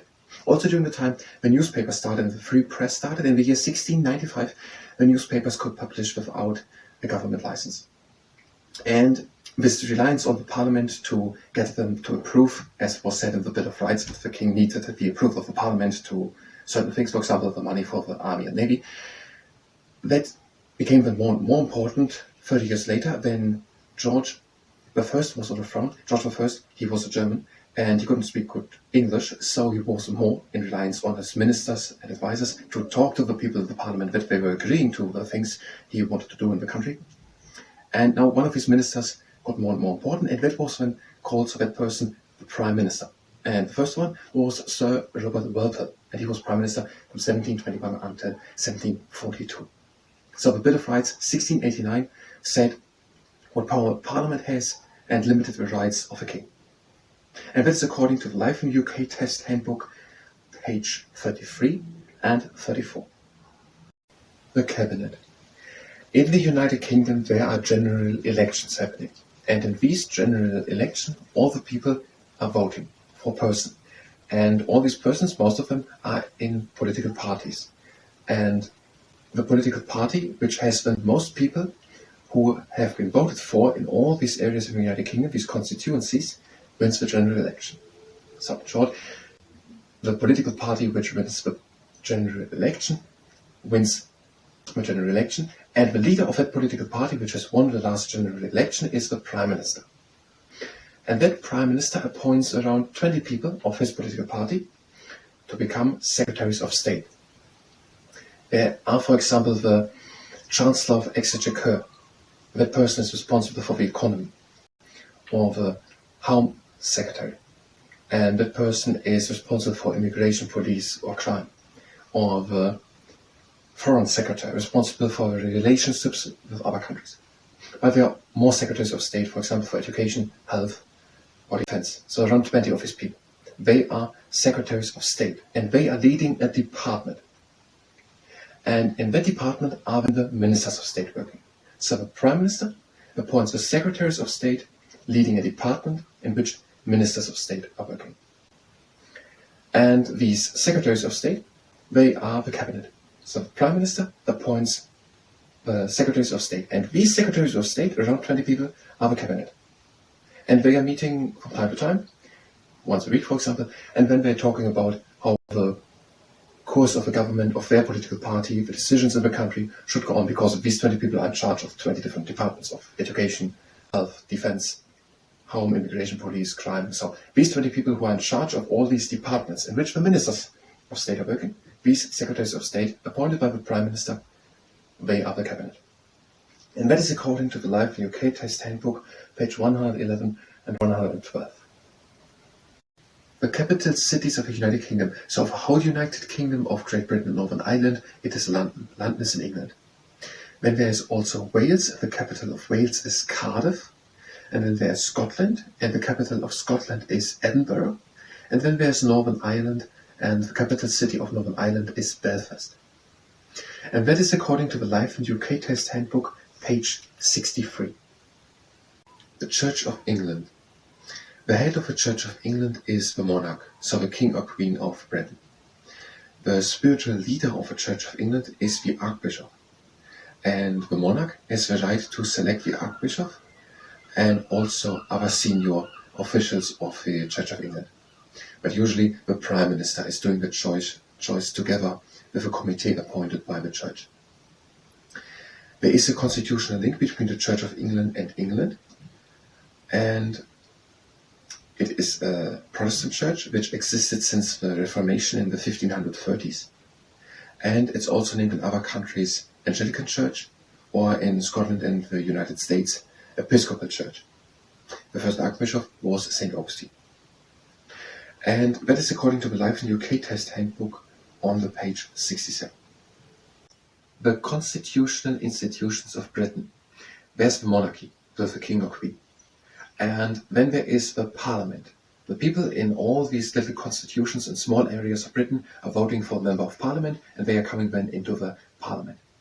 So the monarchy and the parliament, and then the prime minister. The prime minister is the leader of a political party which had the most members of parliament in the last general election. And the monarch then appoints the leader of a political party which had the most members of parliament in the last general election to be the prime minister. So monarchy and the parliament and the prime minister.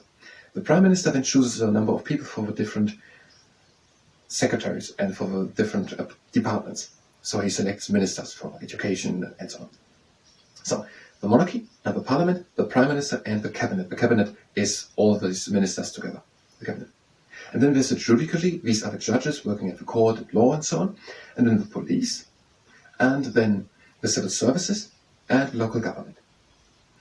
In Scotland, Northern Ireland and in Wales were also devolved administrations which have also some things to say about how the country is governed. Now in Britain there is no written down constitution, unlike as it is in America or France, for example, because in these countries there was a big revolution and a lot changed very fast. In Britain, all these institutions developed slowly over centuries. There are people saying Britain should have also a constitution written down in one piece of paper. Other people are saying, no, we are responsible and we have more flexibility if we can change with it. And that is according to the Life in the UK Test Handbook, page 107. The constitutional monarchy in Britain. In the 1640s, there was civil war in Britain between the king and his supporters, the Cavaliers, and the Parliament and its supporters, the Roundheads. The king, Charles I, believed in the divine right of gods, and that means that he believed that he had the God-given right to rule and he doesn't have to hear or get approval of the Parliament. But it didn't work out, and civil war broke out between the two parties. In the battles of Marston Moor and Nesby, when the king's army was defeated, Charles II was taken prisoner and executed.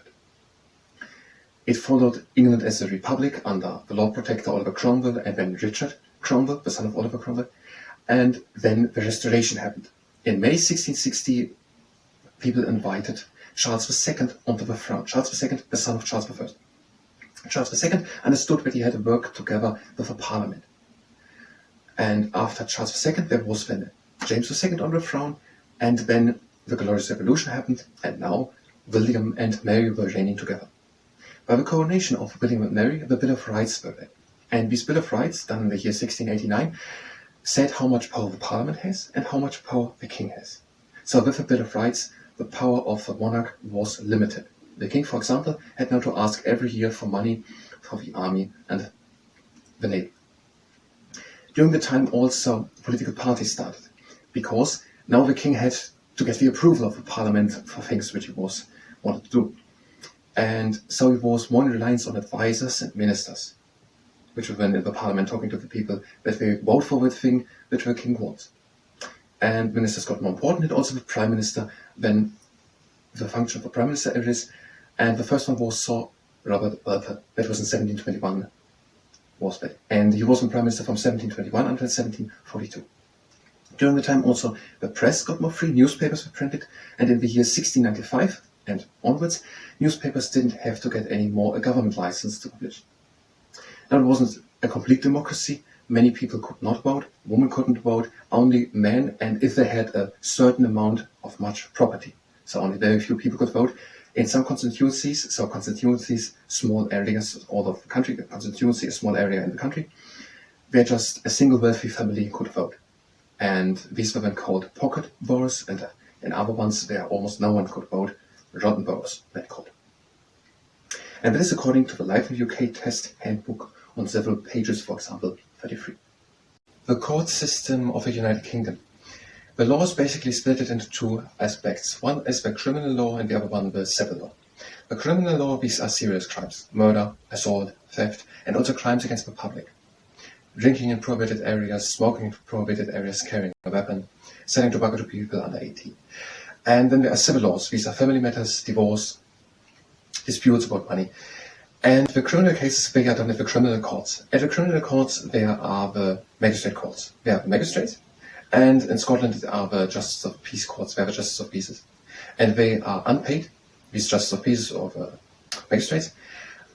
And they're also not specifically legally qualified, but they are receiving a specific training. In Northern Ireland, it are the deputy judges or the district deputy judges doing it. And these people, they are these magistrates or the Justice of Peace people. They are saying the verdict, guilty or not guilty. And in Scotland, it is also not proven possible.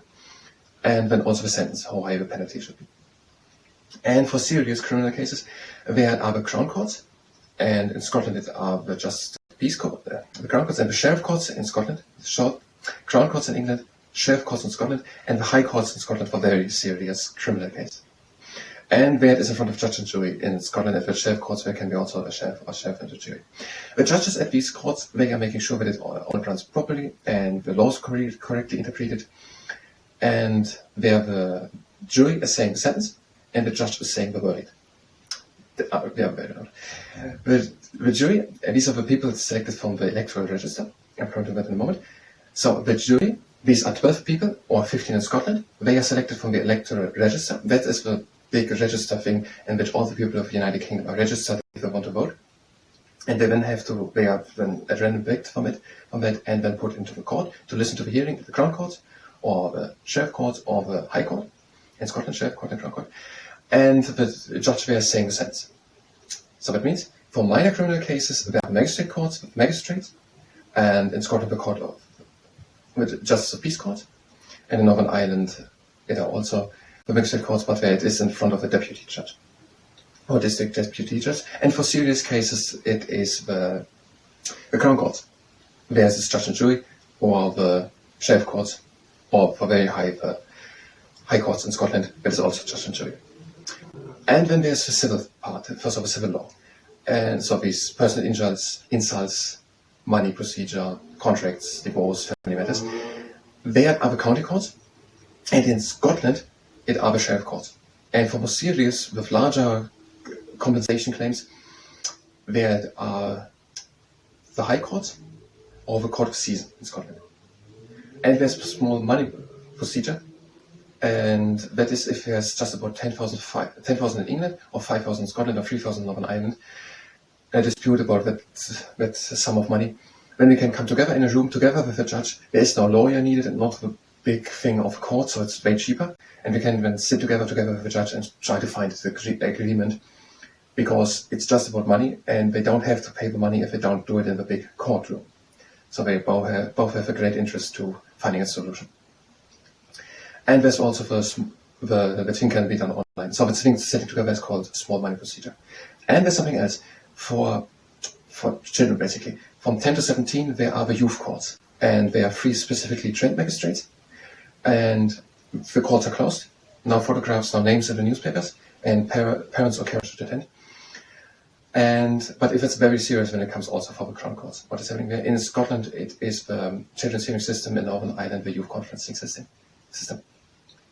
So in short, there are the magistrate courts for the criminal law. Magistrate courts with magistrates, and the Justice of Peace courts with the Justice of Peace. Then for more serious cases, the Crown Courts and the Sheriff Courts, or in Scotland, then very high, this is all Scotland, the different thing, the High Courts, and the Youth Courts are also, and the Children's Hearing System, and the Youth Conferencing System. And for the civil part, we have the county courts, and the Sheriff Courts, and the High Courts, then in England again, for serious cases, High Courts, and the Justice of Peace. The Court of Season. Justice of Peace was the one for minor cases in criminal law. Justice of Peace is for large compensation claims for more serious civil disputes. And then there's a small money procedure, and that can be done also online. And that is according to the Life in UK test on several pages, for example 132 and 133. During the medieval ages, the nobility was speaking Norman French. After the Norman conquest in the year 1066, it had come with people with William the Duke of Normandy, which is in northern France, to England. He became then William the Conqueror. The peasants were not speaking like the nobility Norman French, but Anglo Saxon. And today there are many words in the English language which are from Norman French, for example, park and beauty, and other ones which are from Anglo Saxon, like cake, cow, and summer. There are words in the English language with a very similar meaning. For example, demand and ask. Demand is from Norman French, and ask is from Anglo Saxon. By around the year 1400, the Parliament and the Royal Court were speaking modern English, and also official documents were made in modern English. And also in the time around 1400, did Geoffrey Chaucer, an author, write the Canterbury Tales, and that is about a group of people who were traveling on a pilgrimage to Canterbury, and they were speaking stories to each other on the travel. And that book, printed by William Caxton, was one of the first printed with the printing press, and that book was in modern English. In Scotland, there was Scottish language developed, and there was, for example, John Babur, who wrote the Bruce, and that is about Robert Bruce, who was the leader of a Scottish army fighting against the English, successful in the Battle of Bannockburn in 1314. There were also buildings built in the time. Castles like Edinburgh and Windsor Castle are still standing, and cathedrals like Lincoln Cathedral. Churches oftentimes had stained glass windows with pictures of the Bible on them, and one example of them is York Minster. And it was also a time of more importing and exporting in England. England started to export, in particular, wool, and also people came to England to work there. For example, weavers from France or engineers from Germany, canal builders from Holland or glass manufacturers from Italy.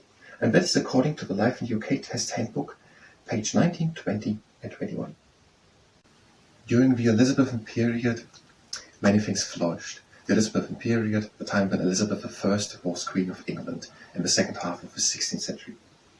Patriotism, a feeling of patriotism, for example, growed, and the people, many, started to become proud to be British. Many exploration was done. So people went out and searched for new seaways to expand the trade routes, and they did it, for example, to the Americas. It was also the time when many people from England settled in the colonies of America. And there was, for example, Sir Francis Drake. He was a commander in the defeat of the Spanish Armada in 1588, who with his ship, the Golden Hind, circumnavigated the world, and it was the first time it was done.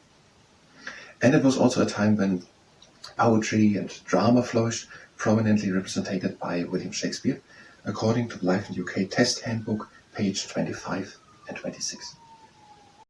In 1939, Nazi Germany had started to attack its neighbors.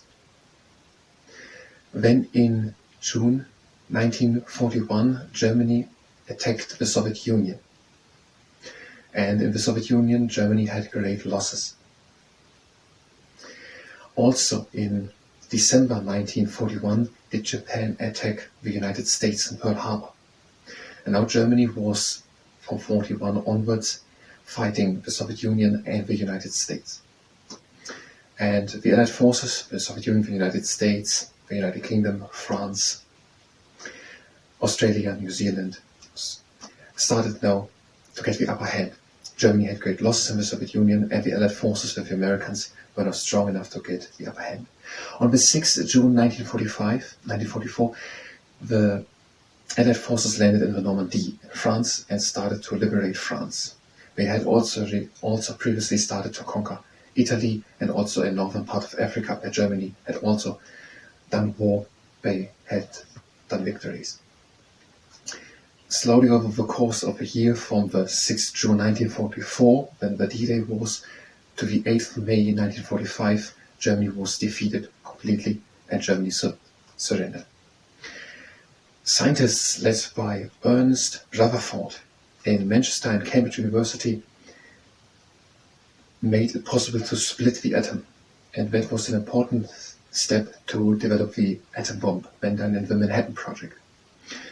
And that was done in the United States of America, and the United States of America then dropped on Japan 2 of these atom bombs, on Hiroshima and Nagasaki. And these supermassive bombs, which kills 10,000s of people immediately and 10,000s, multiple 10,000s more in the aftermath, made it clear for the Empire of Japan to surrender. And so in August 45, Japan surrendered. In May 45, Germany was defeated through the Allied forces. In August 45, through the drop of these 2 atom bombs, Japan surrendered. So the Second World War ended in Europe with the surrendering of Germany on the 8th May 1945, and in August 45 in the Pacific. And that is according to the Life in UK Test Handbook, page 51. In the 1700s, there was the Enlightenment. And for example, people like Adam Smith had ideas to the economy, how to improve the economic structures. Or David Hume, he had some influential philosophical ideas to the human nature. Or James Watts, he worked on steam power, which was then important for the Industrial Revolution. The basic principles, basically, of the Enlightenment are the ideas that the state should not dictate to the population, that the population can have and is able to have their own political beliefs and their own religious beliefs. So the Enlightenment in 1700, that the people can think for themselves and that the state should not dictate to them what we should think. And that is, more or less, according to the Life in the UK Test Handbook, page 35. The establishing of a welfare state in Britain. In 1847, a law was introduced which maximized the hours which women and children can do to 10 hours per day. Then at the beginning of the 19th century, several things were done. For example, there was now support introduced for mothers and their children if they were separated or divorced from the husband. Free school meals were introduced, and financial help for unemployed people, and also old age pensions. When the First World War happened, 1914 until 1918. When during the 1920s the living conditions got better, houses were built. Also, previously in the 1900s, at the beginning, there were already some laws done to prevent the building of slums, so planning rules. Now in the 1920s, houses were built and the situation got better. But then in 1929, the Great Depression hit, and in Britain there was mass unemployment. Some areas where the people could still work, and some industries, like the automobile and the aviation industry, and other areas of country, the people were harder affected by the Great Depression. Shipping industry, for example, suffered, and some people struggled. The car ownership rose from 1 million to 2 million in the 1930s, for example. When the Second World War happened, from 1939 until 1945. During the Second World War in 1944, the Minister for Education, Richard Austin Butler, made the Butler Act, or the Education Act of 1944, and that introduced the primary education for free. Britain won the war, but the country was exhausted. From the war, the economy was exhausted and the people wanted change. They had a conservative government during the Second World War, and now they voted for a Labour government. So Winston Churchill was Prime Minister during the Second World War, and now Clement Attlee became new Prime Minister from 1945 until 1951. And during that government, that Labour government, many things were introduced which were proposed in the Beveridge report done by William Beveridge, which was already commissioned during the wartime government. And in the Beveridge report, William Beveridge said 5 things should be fought: want, disease, idleness, ignorance, and squalor. And many of his ideas in this report were then implemented in the UK. For example, the NHS was established in 1948 under the Health Minister Emmeline Pankhurst, and the NHS, the National Health Service, provided for everyone a minimum amount of health care, free from the point of use. Or things were nationalized, for example, coal and steel, gas, water, and electricity supply. And that is according to the Life in UK Test Handbook on several pages, for example, 52, 54, and 53. In 1940, during the Second World War, Nazi Germany was advancing fast through France, and the British and French troops who were defending France retreated and were then trapped at the western coast of France near Dunkirk. And now the Navy was trying to save these people, but also many people with small pleasure boats and fishing boats sailed from Britain out to Dunkirk over and evacuated the soldiers there. 300,000 soldiers were saved that way. And the phrase, the Dunkirk spirit, is there. And that is according to the Life in UK Test Handbook, page 49. The first tennis club was founded in Leamington Spa in 1872. And the oldest tennis tournament in the world are the Wimbledon Championships. And they are every year at the All England Lawn Tennis and Croquet Club. And that is according to the Life in UK Test Handbook, page 78. The 5 core values for the civil service in the United Kingdom are integrity, honesty, objectivity, impartiality, and neutrality. The civil service in the United Kingdom, these are around 500,000 people, and they are carrying out the bureaucracy of the state. They are doing the driver's licenses, they are working in the job centers, they are working a lot in the judicial system, many are working as prison staff. They are doing all these jobs, all the bureaucracy of the United Kingdom. And that is according to the Life in UK Test Handbook, page 150. The United Kingdom has 4 big regions. These are England, Wales, Scotland, and Northern Ireland.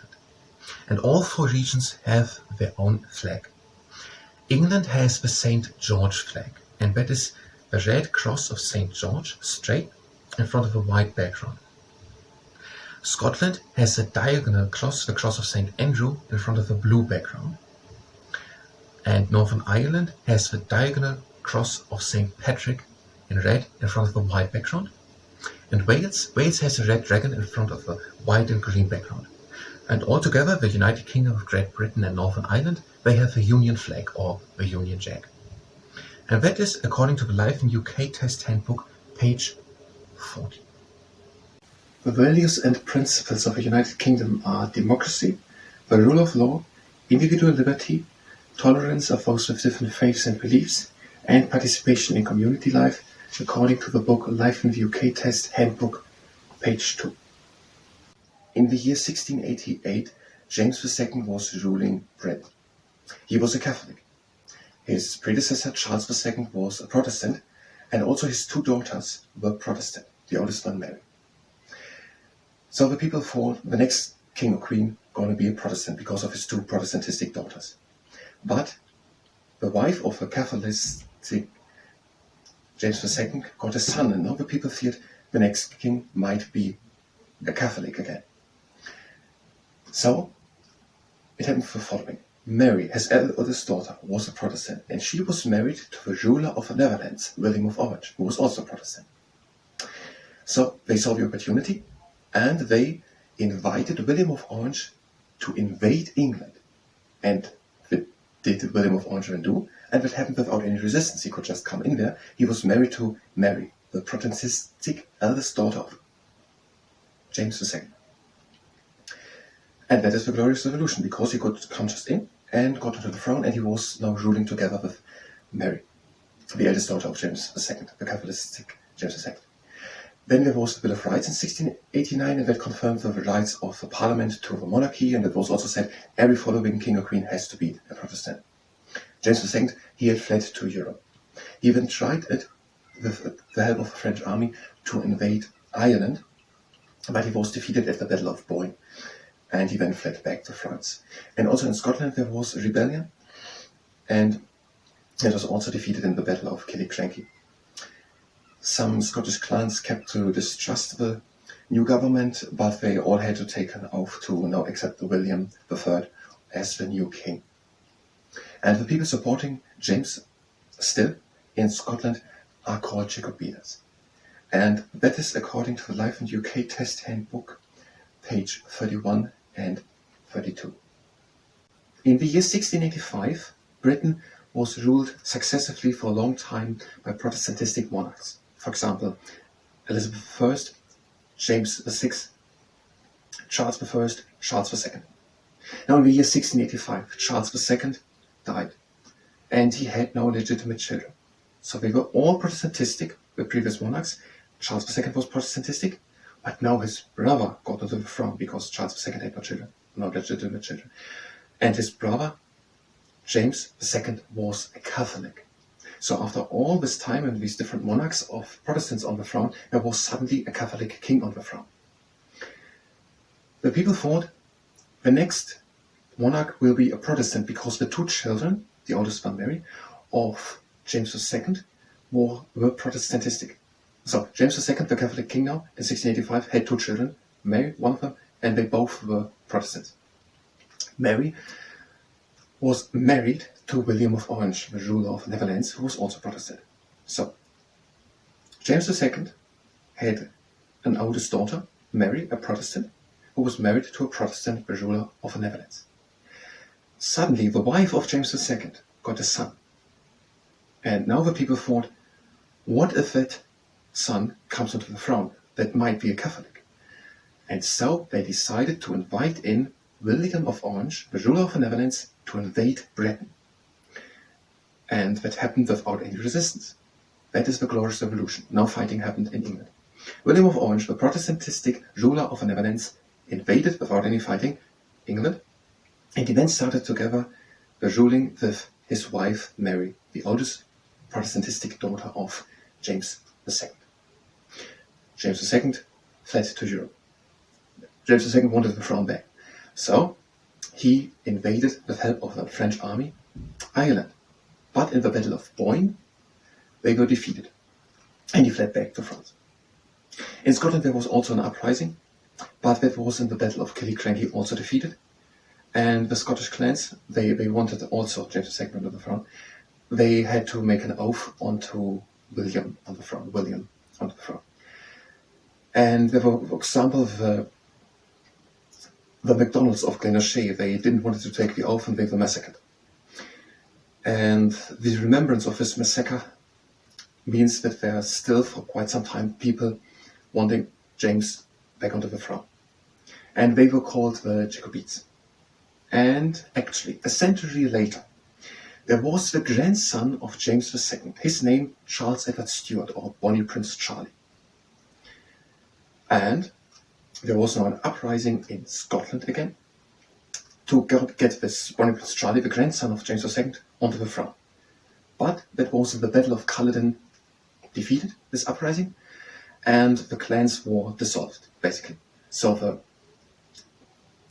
the chieftains of the clans became landlords, and the clansmen became tenants, and they had to pay to have the land. And also the Highland clearance started, and many of these crofts, these smaller farms, were bundled together to make grazing areas, to make space for large flocks of sheep and cattle. And that is all according to the Life in the UK Test Handbook, multiple pages, for example, 30 and 31. The government of Britain. The whole country of Britain is split up in little local areas, and they are called parliamentary constituencies. And there the people are all every couple of years, every 5 years, for example, when the general elections are coming together and vote for a person, which then comes into the House of Commons and represents that constituency. So of all these areas in the United Kingdom, there are now all these members of Parliament in the House of Commons. And most of these members of Parliament, they are part of a political party. The three mains are the Conservative, the Liberal, and the Democrats in the United Kingdom.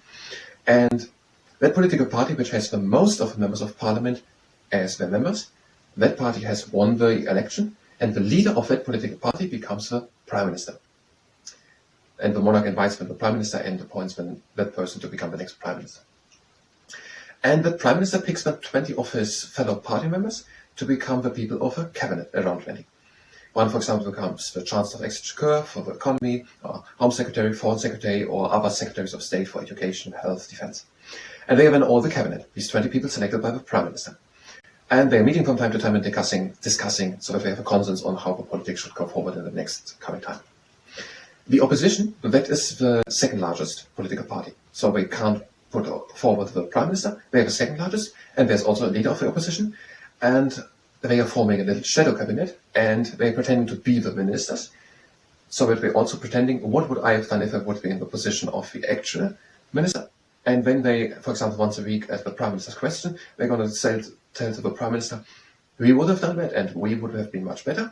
And when the Prime Minister says we did that, and we did it for that reason, and that's better our way, and then they're discussing, and that way they're having a little challenging there, so that everyone's working hard, so that the Prime Minister or the leading party or the ministers of the cabinet don't just relax there, but they are challenged all the time by the opposition party, because in a couple of years there will be new elections, and then the people who are watching it all say we're going to vote for the other ones. So they're both putting effort into making good politics. And there are also smaller parts. There are, for example, the local authorities. So not just completely from London, but also smaller towns and cities have local authorities oftentimes. And they are also having some smaller government there. And there are devolved administrations. There are in Wales and in Scotland and in Northern Ireland. The United Kingdom has 4 big parts: England, Wales, Scotland, and Northern Ireland. And these 3 other parts, except of England with London, with the UK Parliament, with the House of Commons and the House of Lords, they have the devolved administrations: the Senate and Wales and the Scottish Parliament and the Northern Ireland Assembly. And there the people are also voting and having some local government things. They can't do foreign affairs or defense, but they can do education and health, these types of stuff.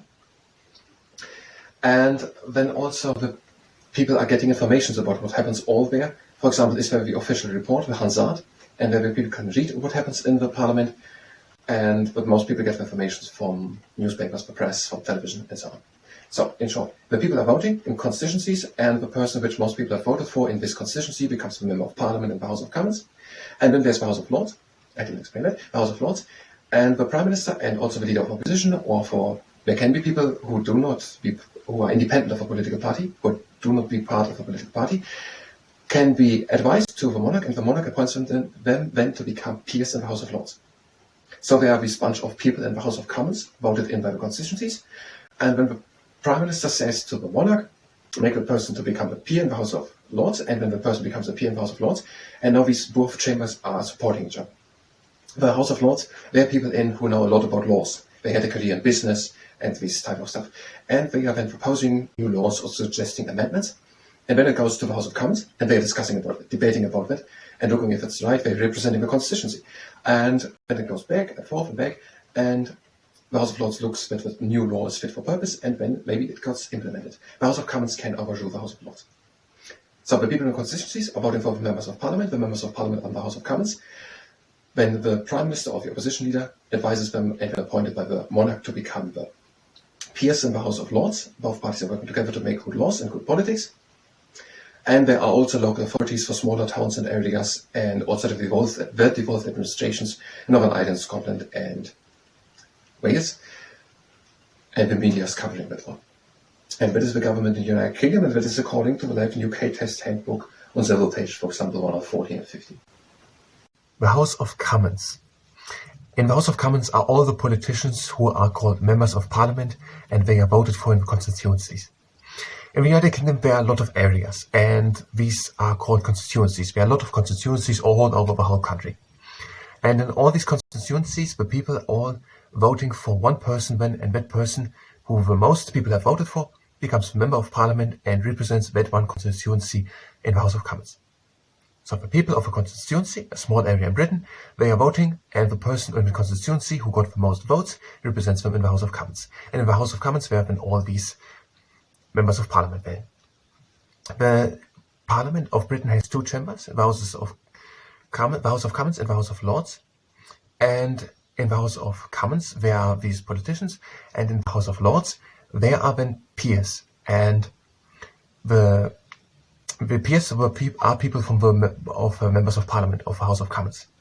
So from time to time the leader of a political party advises the monarch to appoint that or that person to become a peer in the House of Lords. And now we're working together. The one people, they are creating a new law, the people of the House of Lords, they are oftentimes from lawmaking or from business. They had careers in these professions. And now we're creating a new law, and then the people in the House of Commons, the politicians, the members of Parliament representing the constituency, are discussing them. They are debating about that, and then the other ones of the House of Lords looks if that law makes sense. But the House of Commons can overrule the House of Lords. Now, how did it all start? There was, after the Glorious Revolution in the 17th century, a different form of democracy, not the democracy as it is today. Many less people could vote. Only men could vote, and only if they had a lot of money or property. And that had the case, that made it then that there were constituencies, so areas in Britain, where basically only a few people could vote. Only one rich family could vote. And these were called, then, the ones were called rotten boroughs, and the ones pocket boroughs. So pocket boroughs were ones where only a few people could vote, but there were the even worse ones, rotten boroughs, and where almost no one could vote, because in the whole area, in whole Britain, in the constituencies, no one had enough money or property to vote. Then there was the reform in 1832, another one in 1867, and then more people could vote, and they didn't have to have that much money anymore. And then also in 1918, 1928, women got the right to vote, and today, everyone in the United Kingdom over the age of 18 basically can vote and also be voted for. So in all these constituencies in Britain, all these areas, there are the people voting for another person, and everyone can also be voted for. And now that person becomes a member of Parliament and comes into the House of Commons. In the House of Commons, they are now debating and representing their constituencies, talking about new laws, getting new laws proposed by the House of Lords, and we're talking about it, and the House of Lords looks if it makes sense, and then it goes back and forth. And that way, the politics is made with the House of Commons and the House of Lords in the United Kingdom. And that is according to the Life in UK Test Handbook, page 110 and 111. The House of Lords. In the United Kingdom is democracy. And in the United Kingdom, there are many different areas, and they are called constituencies. So the country is split up in many, many different constituencies. And in all these constituencies, all the people there voting then for the people who want to be the representative of that area. And the person where the most people have voted for becomes now the representative of that area, and the person comes in the House of Commons. The person is the Member of Parliament, called. And now in this House of Commons, there are all these members of Parliament, and they're all representing one of these many constituencies in the whole United Kingdom.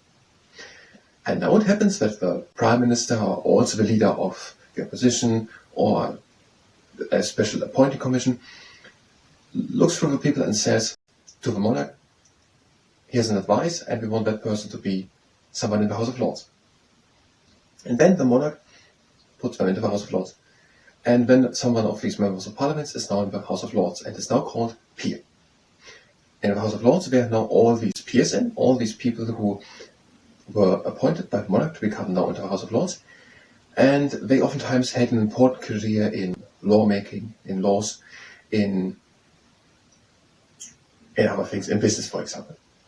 And that makes them some specialists in all these different areas which are necessary to make them laws. They people now in the House of Lords, they can suggest amendments or propose new laws. And these new laws are then discussed in the House of Commons. And also the House of Lords looks if the laws then coming from the passed by the House of Lords, by the House of Commons, are making sense, if they are fit for purpose.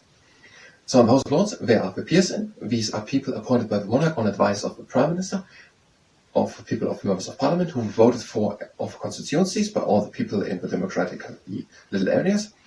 And now they are there and checking laws and looking at the laws are fit for purpose and so on. And this is according to the Life in UK Test Handbook, page 111.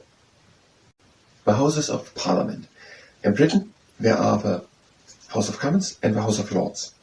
In the House of Commons, there are the members of Parliament, and these are all these people who have won in the constituency in the last general election. So there are a lot of areas in the United Kingdom where the people are voting, and the person to whom the most people have voted for, that becomes a member of Parliament and represents now in the House of Commons that constituency. And all these members of Parliament of all these different areas in the United Kingdom, they are discussing then new laws and how the politics goes. In the House of Lords, these people are called peers, and they are, for example, proposing new laws. These people, they are oftentimes from careers of lawmaking or from business, and so they are good in making laws and know how to do it. These people in the House of Lords, they are advised by the Prime Minister, who is the leader of a main political party who have won the general election, or also by the leader of the opposition, or for some people who are not part of any political party, there's an appointment commission. They are advised that they become the new peers in the House of Lords to the monarch, and the monarch then appoints them to become the members of the House of Lords. So the people in the House of Commons, these are the members of Parliament. They had won in the constituency in the election, and the people in the Houses of Lords, they are appointed by the monarch on advice of the Prime Minister or someone else to be from the people of members of Parliament. Are they to become the next peers for the life? And the House of Lords proposes new laws, and they making new laws, they writing them down, and the House of Commons then discusses them. And the House of Lords looks if what the House of Commons had given that laws, if it is fit for purpose, they're checking them one to the other, but the House of Commons can overrule the House of Lords. Now, how did it all start? In 1215, there was King John, and he was forced to sign the Magna Carta. And in that Magna Carta, there was listed down what right the nobility has against the king. And from that moment on, the king had to ask the nobility if he wanted to make new tax rates, if he wanted money.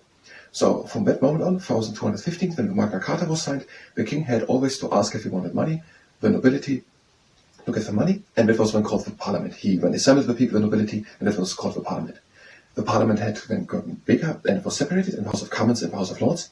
In the House of Commons, where the wealthy people and knights, and in the House of Lords, where the bishops and the nobility and great landowners. Then over time, that changed in these 800 years, and there could come more people in the House of Commons. Voting changes were reformed in 1832 and 1867, and then women's voting right was also established in 1918 and 1928.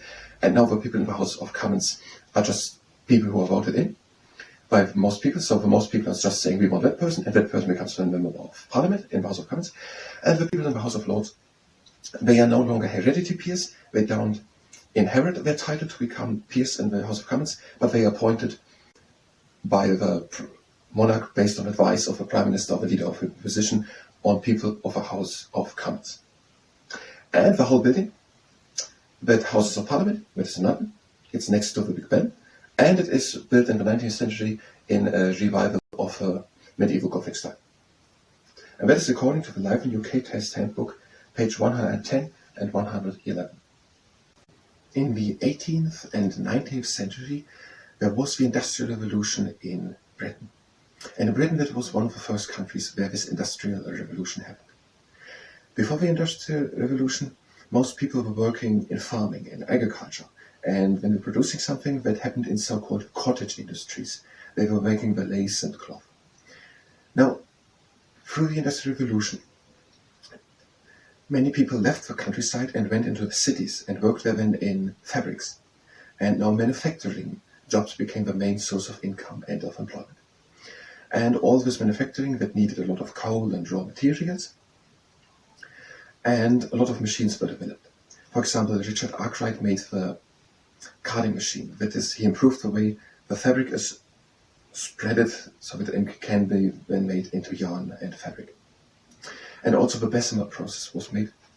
The Bessemer process is removing carbon from iron and then adding the carbon again when it is done. And that gives then specific types of iron we actually want. So the Bessemer process was made, for example. And to make all this delivering of these goods which were manufactured possible, a lot of trading ways were made, especially in the middle and northern part of England. And also canals were built from the fabrics to the ports. And also during the time, the working conditions were good, and also children had to work, and also the adults had to work long hours and under dangerous situations. There were no rights or laws protecting the workers. In the time of the Industrial Revolution, the colonization in Britain happened, and Britain expanded its territory in Australia and Southern Africa and in large parts of India through the East India Trading Company. And this brought Britain oftentimes into conflict with France, who had the same interests in many areas. And James Cook, during the time, mapped also the coast of Australia. And that is according to the Life in UK Test Handbook, page 35, 36 and 37. During the interwar period, so from 1918, the end of the First World War, to 1939, the begin of the Second World War, in Britain the living conditions improved. Many new houses were built, for example. Then in the year 1929, the world entered the Great Depression, and many areas of Britain were badly affected by it. Mass unemployment happened in many areas of Britain. Some industries were harder affected than other ones. For example, the shipping industry was strongly and badly affected. Other ones, like the aviation or plane building, or the automobile industry, they grew. During the 1930s, the car ownership number rose from 1 million to 2 million. So the number of people who had a car in Britain doubled in the 1930s. There were people like Graham Greene and Evelyn Vaughan who wrote books. Graham Greene, he wrote, for example, The Heart of the Matter, Brighton Rock, The Honorary Council, or Evelyn Vaughan, who wrote Decline and Fall, Scoop, and Brightside Revisited. And there was then also John Maynard Keynes. He made influential new theories to the economy. The BBC started to firstly broadcast radio in 1922, and in 1936 the BBC started to regularly broadcast a television series. And that is according to the Life in UK Test Handbook, page 48. The longest since its initial running show is The Mousetrap by Dame Agatha Christie, a murder mystery played in the Theatreland in the West End of London since 1952. And that is according to the Life in UK Test Handbook, page 81. During the medieval times, there was the King's Council, and there the king was advised by noblemen and also members of the church. Then in the year 2215, King John was forced to sign the Magna Carta. And in that Magna Carta, it was said that the king has to follow some rules. For example, could he no longer raise taxes as he wanted. And in that Magna Carta, the rights of the nobility was secured in front of the king, and that whole established the idea that also the king is subject to the law. Then the parliament developed a bit. So if the king now wanted to raise taxes or wanted money or so, he assembled his noblemen, and that was then called parliament. The number of the attending people increased, and now there were two houses, the House of Lords and the House of Commons. In the House of Lords, there were the great landowners, the nobility and bishops, and in the House of Commons were the knights and wealthy people. Only a few people could join in voting there. In Scotland, something similar developed. There were three estates, and these are the nobility, the clergy, and the commons. And the legal system also developed. And in England, it happened on the basis of precedents, so on previous cases and tradition. In Scotland, it was more written down, so codified. And that is according to the Life in UK Test Handbook, page 18 and 19. The monarch and the Prime Minister of the United Kingdom. The monarch is the head of the state of the United Kingdom. And the Prime Minister is the leader of a political party which has won the last general election. That happens usually every 5 years. Every 5 years after the general election happens, the monarch invites the leader of a party which has won the general election in and appoints him or her then to become the next Prime Minister. And they also have follow-up meetings from time to time. They are meeting, and then the monarch is telling advices, encouragements, or also warnings to the Prime Minister about the country and of politics. At the opening of a parliamentary session, there the monarch holds a speech to the politicians, and the monarch says then how the future politics should happen a bit, and also then all the decisions when coming in the parliament are happening in the name of the monarch. But the monarch cannot decide what happens. Okay, the monarch cannot decide what happens. But that are the politicians doing for the Prime Minister. But they are doing it in the name of the monarch. Something similar, there is the Church of England in the United Kingdom, and the Church of England is the constitutional linked church to the country, to the state, and the spiritual leader is the Archbishop of Canterbury, and the monarch appoints the Archbishop, but usually it's done by the Prime Minister together with a committee appointed by the Church. So the spiritual leader of the constitutional link to England, the Church of England, is appointed by the monarch, but usually it's done by the Prime Minister. So it is the case that the monarch gives stability to the people and a focus for pride and identity. The monarchy stays and the people have no continuity and stability, but the government is the country by the politicians and the Prime Minister and the Parliament. And if their politics doesn't work so good, the people can vote in the next election democratically for someone else. But the monarchy stays and gives the people a focus for their pride and identity and stability. And that is according to the Life in UK Test Handbook, page several, for example, 108 and 109. The monarchy in Britain. The monarch, which is the king or queen of Britain, represents the country. He welcomes other visitors from other countries, other heads of states, and makes their visits splendid. And he also visits other countries, and then that all happens to strengthen the diplomatic relationships with these other countries. The King of the United Kingdom is King Charles III. He's married to Queen Camilla, and his heir is his eldest son, Prince William, the Prince of Wales. Britain is a constitutional monarchy. So that means in the United Kingdom there are a lot of areas called constituencies, and there the people are all voting, all the people over 18 are voting for a person which becomes then the winner of a democratic election. And there's a political party, there are multiple political parties, and the political parties with the most areas in which the people have voted for the person which is part of that political party wins the general election. And the leader of that party is then invited by the monarch and then appointed to become the next Prime Minister. And that Prime Minister is then selecting people for his cabinet, his ministers.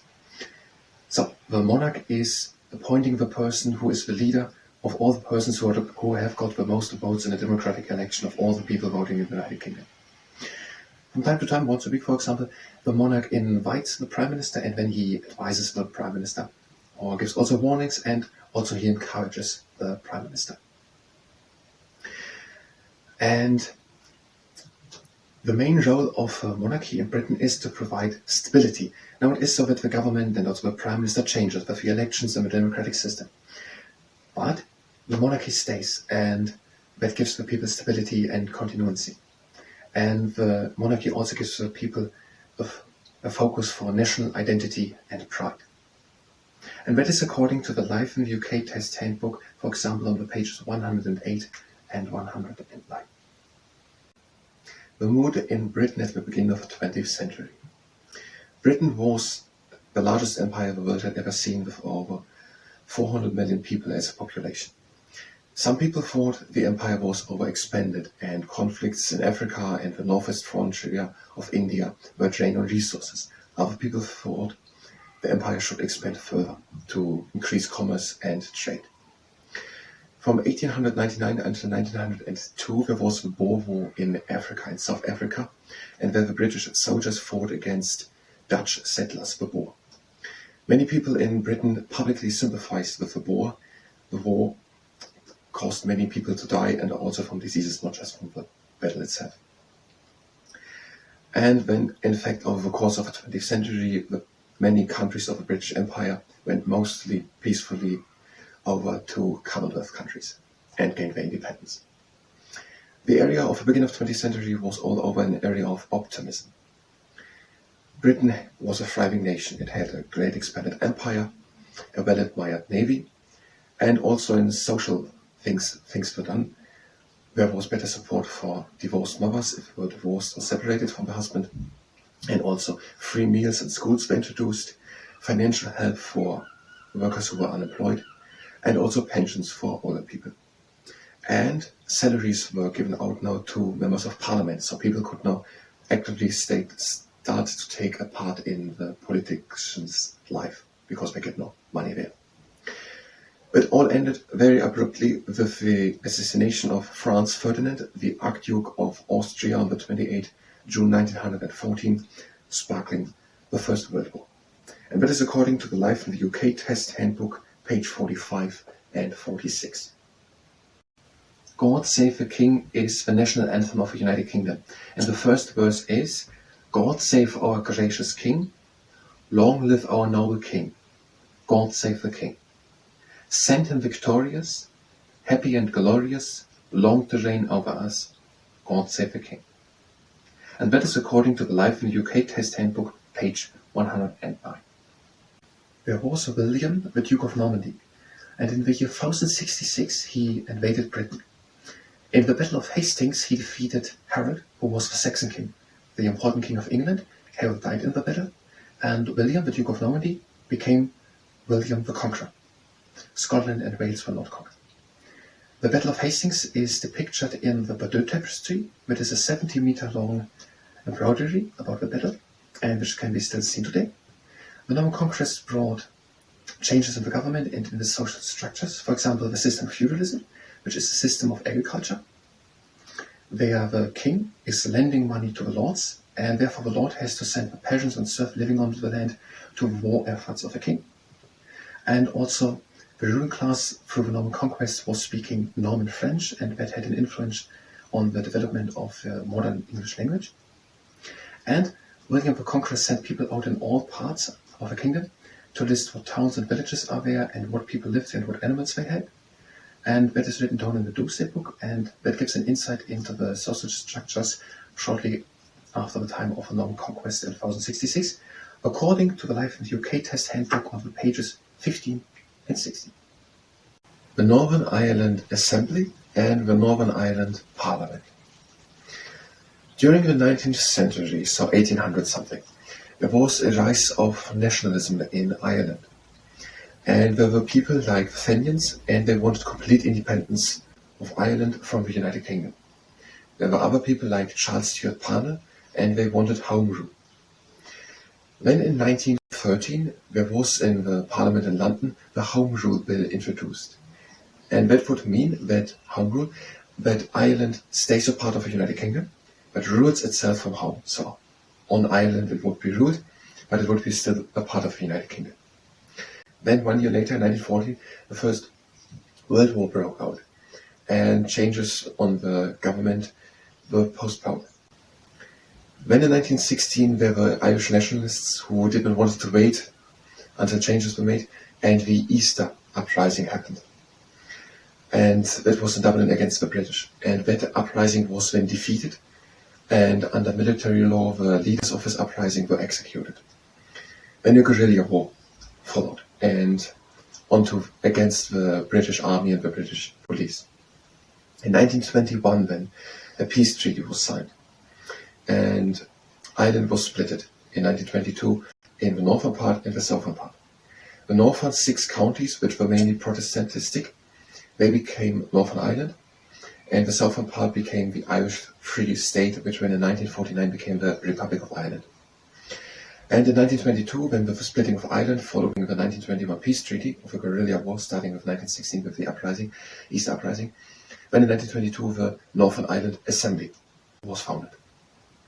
Now it is the Northern Ireland Assembly, but then there was a lot of disagreement. There were people who wanted complete independence, full Irish independence from the UK, and there were people who wanted to stay in the United Kingdom, and now the troubles started. And in these troubles following 1969 and the 1970s and onwards, 3,000 people lost their lives in these troubles. So some people wanted complete independence, other people wanted to stay in the United Kingdom. And in these troubles, when following 1969, around 3,000 people died. And when following the starting of this trouble in 1969, the Northern Ireland Assembly, which was founded in 1922, was suspended. And when the trouble happened, and when in the 90s, John Major was Prime Minister of the United Kingdom, and he helped to establish a peace process in Ireland. And when Tony Blair became Prime Minister, and he made the devolved administrations. That means these devolved administrations that there was in Scotland, the Scottish Parliament from 1999, and that they can rule in some areas, and in Wales, the Senate, or then known the Welsh Assembly, and they could do some governing in Wales, and then also following the Good Friday Agreement of 1998, the Northern Ireland Parliament was elected in 1999. So during Tony Blair's time when he was Prime Minister, there were devolved administrations established. In Wales, the Senate, in Scotland, the Scottish Parliament, and in Northern Ireland, the Northern Ireland Assembly. And with that Northern Ireland had when the Northern Ireland Parliament, the Parliament was established. The Northern Ireland Assembly was the one from 1922 until 1972, which was when during the trouble suspended, and then following the Good Friday Agreement of 1998, which was more or less a peace treaty. The Good Friday Agreement from 1998, the Northern Ireland Parliament was elected in 1999. And that was suspended then in 2002 again, but then re-established in 2007, Northern Ireland Parliament. And today there is the Northern Ireland Parliament. It has 90 members called the MLAs, the Northern Ireland Legislative Assembly. And these 90 people, are voted in on proportional representation. And the ministerial offices are shared between political parties. There's an agreement on that. And they can do governing in health, education, the environment, and agriculture, and social services. These devolved administrations, all 3 which exist today, the Senate in Wales, the Scottish Parliament in Scotland, and in Northern Ireland, the Northern Ireland Parliament, as they are today, they cannot rule in defence or foreign affairs, and the central government in London has the right to suspend them, as it happened with the Northern Ireland Parliament from 2002 until 2007, but they can govern in education and health or these things. And the paramilitary groups have decommissioned their arms in Northern Ireland and are inactive. And that is according to the Life in UK Test Handbook on several pages, for example 116 and 117. The Northern Ireland Assembly. The Northern Ireland Assembly is the devolved administration in Northern Ireland, in the United Kingdom. In the United Kingdom there are 3 devolved administrations. The main government is in London, but then there are our areas, a part of England with London. There is Wales, Scotland and Northern Ireland. And in Wales there is a devolved administration, and that is the Senate, and in Scotland there is the Scottish Parliament, and in Northern Ireland there's the Northern Ireland Assembly. And these 3 are called devolved administrations. They have also some right to govern. They can't govern in all affairs, like defence or in social security or foreign affairs, where London is governing, or part of the United Kingdom. But in these 3 other areas, there are these devolved administrations, and in Northern Ireland, it is the Northern Ireland Assembly. And that exists since 1999. And in it are 90 MLAs, are they called, members of Legislative Assembly, and they can govern in areas like education, or the environment, or agriculture, or health and social services. And that is according to the Life in UK Test Handbook, page 160. The Northern Ireland Parliament. The Northern Ireland Parliament existed from 1922 until 1972, for 50 years. Today exists the Northern Ireland Assembly. In the 19th century, there was a growing sense of nationalism in Ireland. And then in 1913, there was a Home Rule Bill introduced in the UK Parliament. So it was so that there were some people who wanted complete independence from the United Kingdom, for example, the Fenians, and there were people like Charles Thomas Parnell who wanted Home Rule. That would mean, and what was when introduced in 1913 in the UK Parliament, that Ireland stays a part of the United Kingdom, but it governs itself. And this Home Rule Bill then was brought into Parliament in 1913, but then rejected. It was postponed, the changes, after the First World War, which then broke out in 1913. But during the Second World War, while it lasted, in 1916 there was the Easter Uprising against the British rule in Northern Ireland. In Dublin was it. The uprising was defeated, and under military law, the leaders of the Easter Uprising 1916 executed.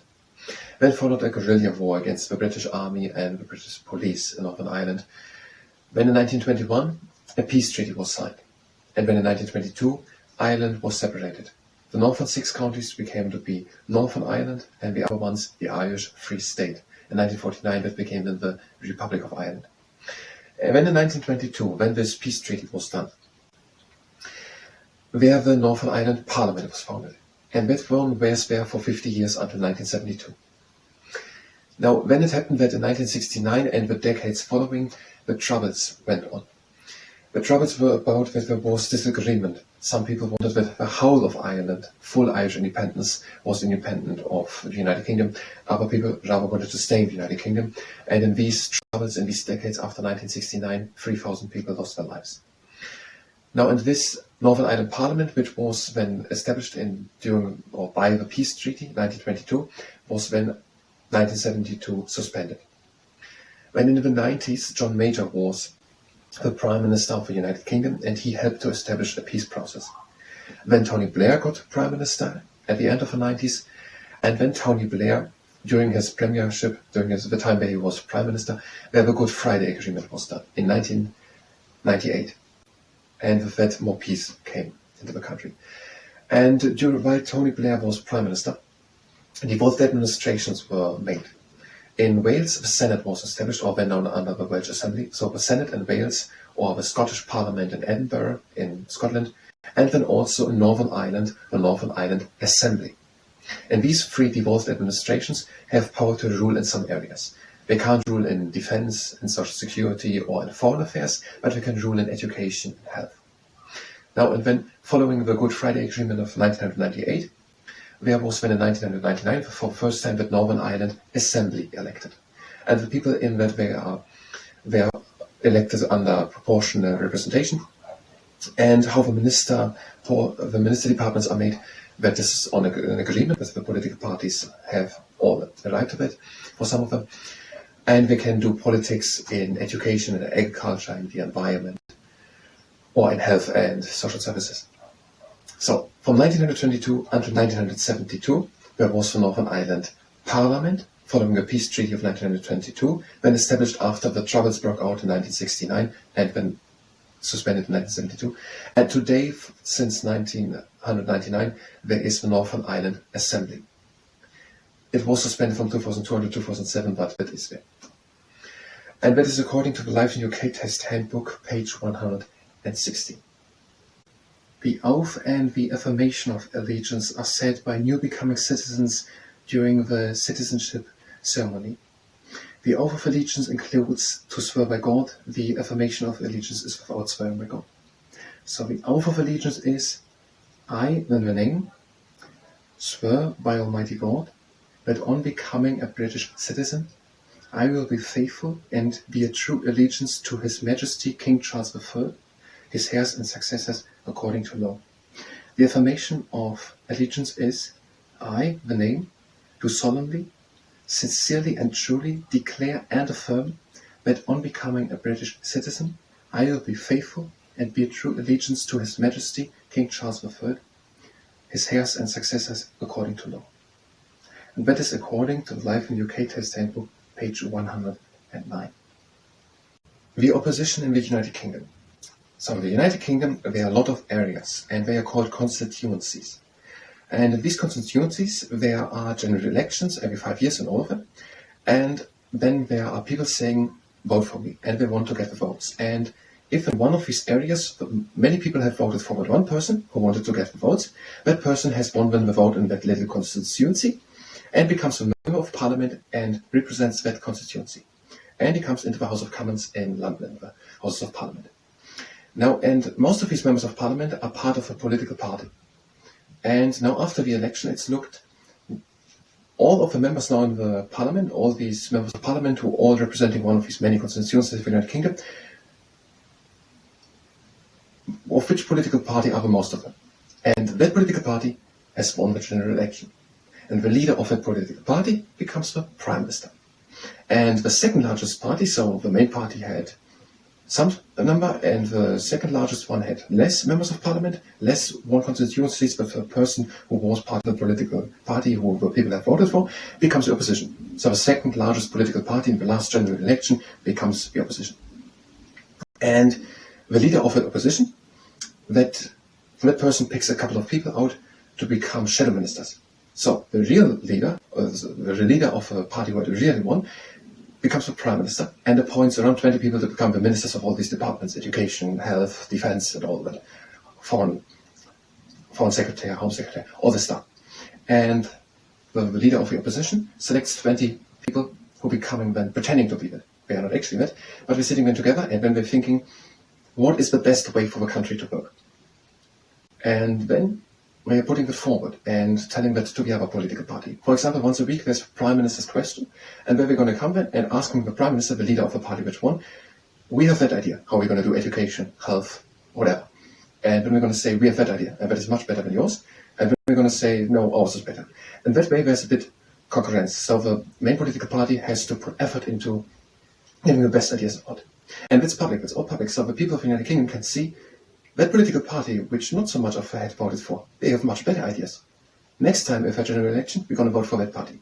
And now the other party hears that and says, maybe ideas are not that bad, and all the people want that, so let's adopt some of them, let's improve, let's make even better one. And now there's a concurrence. So both political parties, the one governing and the one who wants to win the next time, we have lost this time, if we want to win next time, both are working hard to make the best politics for the whole country. And that is according to the Life in UK Test Handbook, page 140. In the 19th century, there was a growing sense of nationalism in Ireland. There were people like the Fenians who wanted complete independence from the United Kingdom, and other people like Charles Stuart Parnell who wanted Home Rule. Home Rule would mean that Ireland stays a part of the United Kingdom, but that it has its own parliament and can govern itself. Then in the year 1913, there was a Home Rule bill introduced, but Protestants from Northern Ireland rejected it, and they also threatened to use force against it. Then the First World War broke out in 1914, and the British Parliament decided to postpone decisions on Ireland. During the First World War, when in the year 1916 there was the Easter Rising in Ireland, in Dublin, against the British, the uprising was defeated, and the leader of the Easter Uprising were executed. Then a guerrilla war started.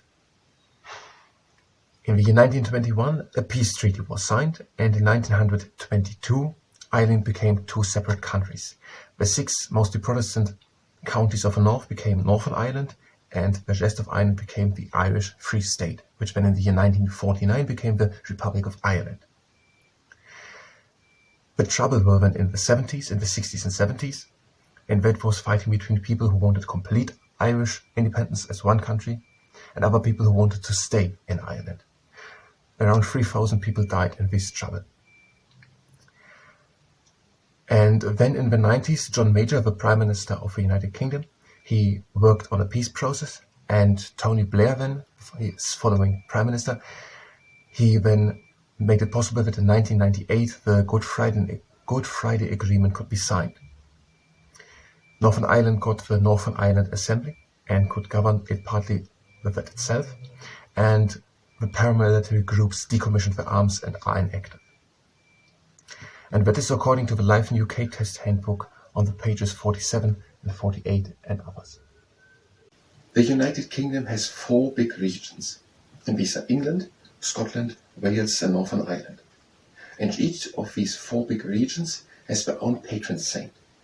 These are for England, St. George, Scotland, St. Andrew, Wales, St. David, and Northern Ireland, St. Patrick. And each of these saints has their own patron saint's day, so a day of celebration for the patron. And these are for England, St. George, the 23rd April, Scotland, St. Andrew, the 30th November, Wales, St. David, the 1st March, and Northern Ireland, St. Patrick, the 17th March. In Northern Ireland and in Scotland, these days are official holidays.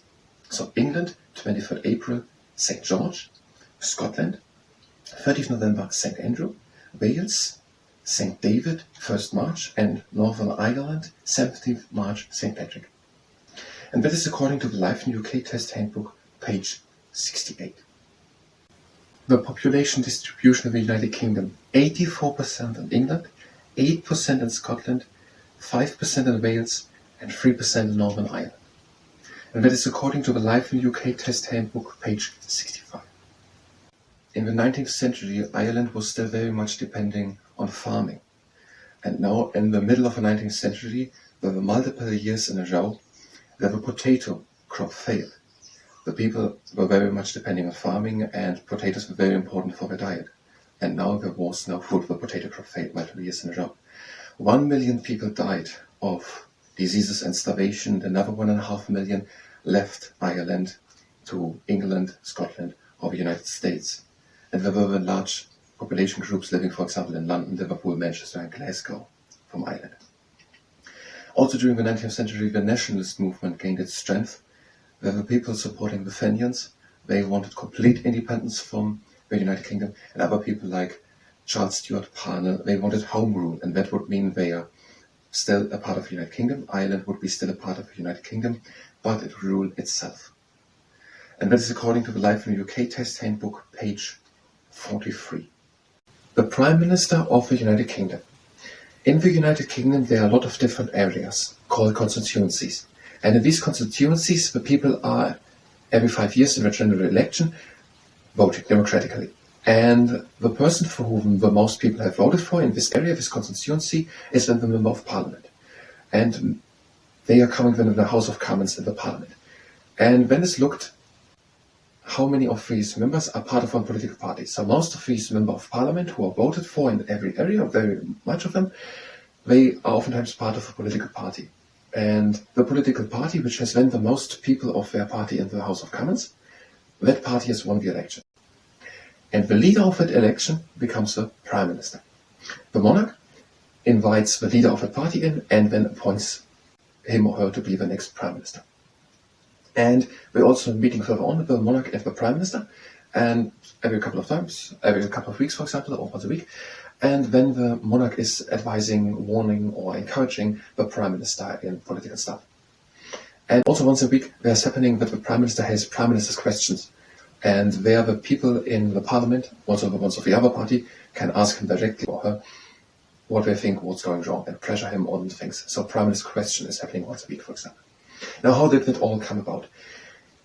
There was, some centuries ago, James II reigning, and he was a Catholic. And the people wanted a Protestant, and so they invited William of Orange in from the Netherlands, the ruler of the Netherlands, and he was married to Mary, a Catholic daughter of James II, the Protestantistic daughter of a Catholic king. And now the Glorious Revolution happened. And William, Protestantistic, ruled together with Mary, Protestantistic, Mary, the daughter of the Catholic James II. Now they both were reigning, and then at that time was done the Bill of Rights. And that said that the following monarch has to be always a Protestant. And then time passed, and in 714 then, Queen Anne died and she had no children. And so the next monarch to be was then George I, her next relative, who was a Protestant. But it happened to be that he was a German and he could not speak good English, and he was then more reliant on the ministers. That had also started with the Bill of Rights. So with the Bill of Rights, the monarch had to always ask the parliament for money. And with the Bill of Rights was established how much power the parliament has and how much power the monarch.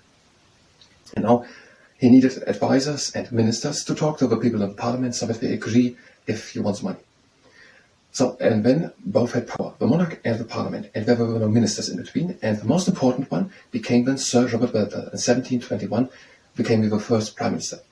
The most important of his ministers, helping the monarch to get all the people in the parliament to agree to what the monarch proposes, became the prime minister. And that happened then under George I, because he couldn't speak good English. He was very reliant on his English-speaking ministers. And then there was the first prime minister. Sir Robert Walpole, 721, was the prime minister until 742. Now, and that is now the job of the prime minister. And the prime minister, the next thing what he, for example, the monarch can appoint the spiritual leader of the Church of England, the Constitutional Church of England, but usually it's done by the prime minister and a committee assigned by the church. And the next thing is the prime minister lives Downing Street 10, or 10 Downing Street, and he has a country house in Chichester, or which is called Chichester. And that is according to the Life in UK Test Handbook on several pages, for example, 110 and 111. When King Henry VIII in the year 1509 came onto the English throne, he continued the policy of his predecessor, Henry VII, of centralizing power. He got more power to the administration in London, and he reduced the power of the nobility. King Henry VIII is known for two things mostly. The first one is that he had 6 wives, and the second thing is that he broke off of the Roman Catholic Church. Now, he was married to Catherine of Aragon, and with her he had one child, which survived, and her name was Mary. But he wanted a male heir, so he wanted to reverse Catherine of Aragon. And for that he needed the approval of the Pope, of the Roman Catholic Church in Rome. But the Pope wasn't giving him this approval, and so he broke off of the Roman Catholic Church and founded the Church of England. And he was then the leader of the Church of England, and he could say how people had to worship, and he could also appoint bishops. Now, during the same time, there was in Europe the Reformation, and there were many people who were not satisfied with the Pope and also the practices and ideas of the Roman Catholic Church. They wanted to read the Bible in their own language, not pray to saints or authors, and it was more important to them their personal relationship with God than to submit to the Church. And these Protestantic ideas gained a lot of followers in England, Scotland and Wales, not so much in Ireland. The English tried to impose Protestantism in Ireland. There followed rebellion and much brutal fighting. Now, after King Henry VIII, his son Edward came onto the throne. Edward was a strong Protestant, and, for example, the Book of Common Prayers was introduced during his reign, which was just 6 years. Now, after then Edward, there was Mary on the throne, and Mary was a Catholic, and she persecuted Protestants, and that is why she has the nickname Bloody Mary. Mary also ruled only shortly, and after her, Elizabeth came onto the throne. She was a Protestant, and she re-established the Church of England. People had to attend the church, but people were not asked what they really believed, and that way she found a way to avoid serious conflict. She tried to find a balance between Catholicism and Protestantism. Elizabeth was loved by many people, and that happened mostly after, in particular, after the defeat of the Spanish Armada in the year 1588. They had been sent out from Spain to restore Catholicism in England. And that all is according to the Life in UK Test Handbook, page 22, 23, 24, and 25.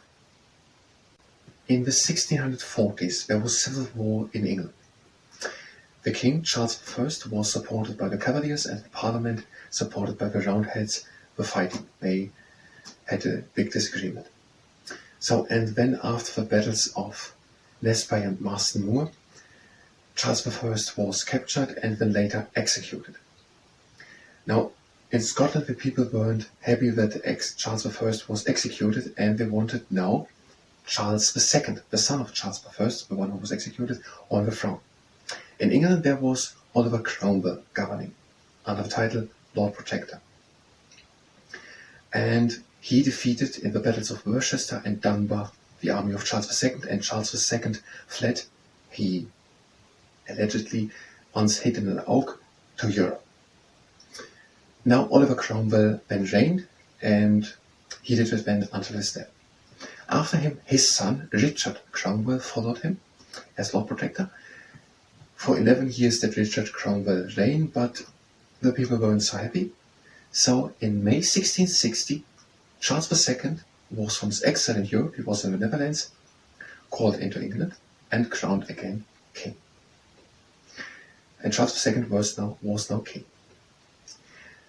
And now there were some things happening. Charles II knew that he could not just handle the parliament as his father did, which then led to the Civil War, big disagreement, but he knew that he has to work together with the parliament. During his reign there was the Great Fire of London in 1666, and the year previously, in 1665, there was a Great Plague in London. In the fire, 1666, there many things were destroyed. For example, the St. Paul's Cathedral. It was then rebuilt by the architect Sir Christopher Wren. And John Pepys wrote a diary about all these events, and that is still there today. And also, during the reign of Charles II, the Habeas Corpus Act was introduced. And that stated, it was in the year 1679, that no one can be held prisoner unlawful, and that everyone has the right to a court trial. And also during his reign, the Royal Society was formed, the oldest still surviving scientific society to promote natural knowledge. And two of his members were, the first one, Sir Edmund Halley. He predicted the return of the Halley comet, which actually then did it, and Sir Isaac Newton. And that is according to the Life in the UK Test Handbook, page 28, 29 and 30. The Romans in Britain. In 55 before Christ, Julius Caesar tried to invade Britain, but he was unsuccessful. In 43 after Christ, Emperor Claudius tried the same, and he was successful. There was resistance, for example, by the leader of the Iceni, Boudicca, but the resistance wasn't successful. Boudicca has an honorable statue on the Westminster Bridge in London. The Roman state then, until 410, they then left to defend our areas of the country, but during the time they remained there in Britain, they built roads, public buildings, created a structure of law, and introduced new plants and animals. And they never conquered Scotland, so Emperor Hadrian, during the time when the Romans were there, built the Hadrian's Wall. And along the Hadrian's Wall there are, for example, two forts, Viondale and Housestead, and the whole Hadrian's Wall is a part of the UNESCO World Heritage. The Scottish Parliament. In the United Kingdom there are devolved administrations, so a part of the central government in London. The other regions, Wales, Scotland and Northern Ireland, have their own little government. And in Scotland that is the Scottish Parliament, and that is in Edinburgh, which is the capital city of Scotland. In the Scottish Parliament are 129 MSPs, members of Scottish Parliament, and they are elected in on proportional representation. And they can basically govern in everything which is not excluded to be governed by the central government in London. Excluded would be, for example, foreign affairs, defence or social security. But they can do civil and criminal law and health, education and planning, and they also have a right to make additional tax raising. And that is according to the Life in UK Test Handbook, page 116. In 1933, in Germany, Adolf Hitler came to power. And in the following years, from 1933 onwards, he built up the German military. In the year 1939, he invaded then, together with the Soviet Union, Poland. And he also annexed Czechoslovakia and Austria. Britain and France declared a war on Germany because of that. And the Second World War was going on in 1939. In 1940, the Germans had also conquered Belgium and the Netherlands. They were now advancing through France. And the British and French troops fighting in France to defend France against the Germans had to retreat. And they were now trapped at the west of France at the coast near Dunkirk.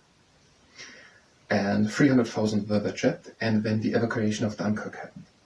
And from Britain out, not only the navy but also civilians with small pleasure boats and fishing boats sailed over to Dunkirk, from Britain to Dunkirk, and evacuated these 300,000 trapped soldiers.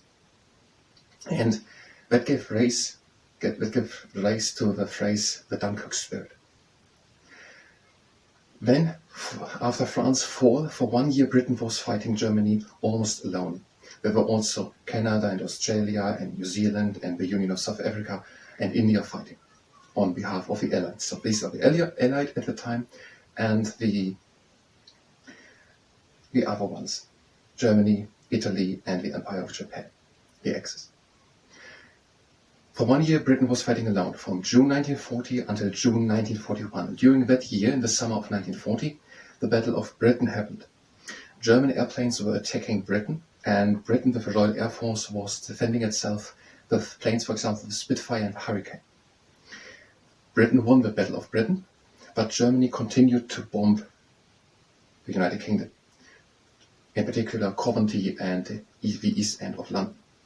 And that bombing is known as the Blitz.